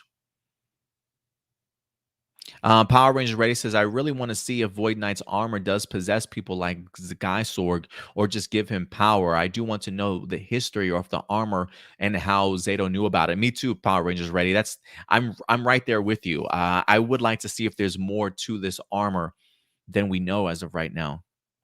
Best is Ziggy, yeah, from RPM. That's another one. If I had a top five, he would definitely make my top five for sure.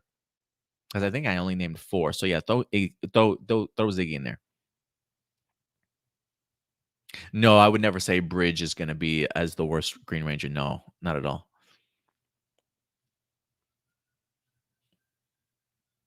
I just yeah, don't at me, guys. Don't at me.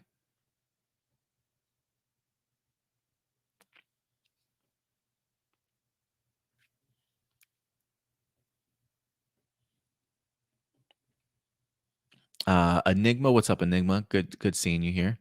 How do you like your new glasses, Adam? I love them. I love them.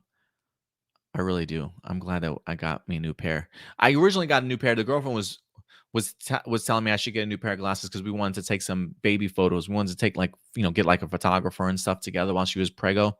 But I got the glasses, but the baby didn't wait around for me.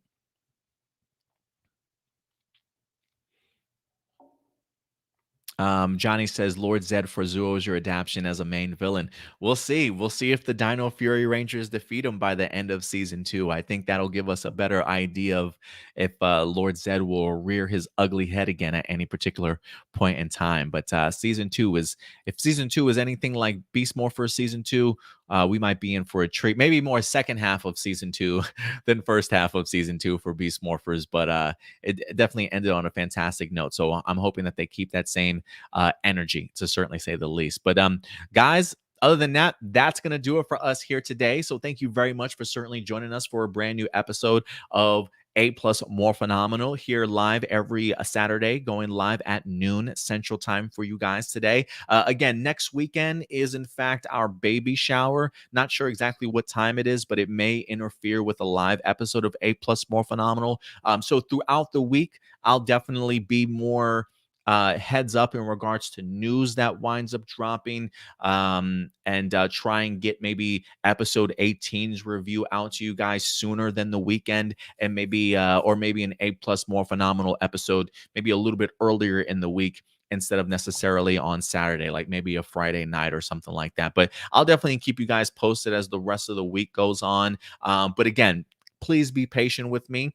Now that I do officially have a son, I've got a little family of my own that I'm so incredibly proud and happy for, that I really am doing my best to certainly put them first. There's certainly a lot of stuff that's got to go on around this house to be prepared for Noah to certainly show up. So if some of my reviews and my videos do tend to come a little bit later than you guys expect them to, please be patient and understanding in regards to everything that's going on in my own personal life, because I will always put them first before anything YouTube certainly related. So, but don't worry, I still got my energy, still want to talk with you guys about this stuff. So I definitely will be pushing out videos. I'll do my best to keep everything on schedule. But when you got a baby on board now, life changes, and it's something that I'm definitely experiencing and understanding myself for the first time here too. So big changes coming this way, guys, but I'm really looking forward to sharing all of it with you. So again, if you haven't subscribed to our channel, please do so. Click that bell notification as well, because if you do want channel updates, we will be posting stuff over on our community tab to keep everybody up to date. But other than that, guys, that's going to do it for us here. We certainly will be seeing you guys next week. But in the meantime, do me a big favor, as always, take care of yourselves, take care of each other, and keep it A+. I'll talk to you guys later. Bye. If you enjoy our content and want to be a part of helping our channel grow, become a patron supporter. We have affordable tiers to choose from that offer a variety of exclusive and early access content, from audio files for all of our shows for you to enjoy on the road, access to our Discord community, and plenty of reactions, reviews, character breakdowns, and more. Check us out at patreon.com/A+opinions. And as always, remember, like, subscribe, and hit that bell notification so anytime we drop a brand new video, you will be notified.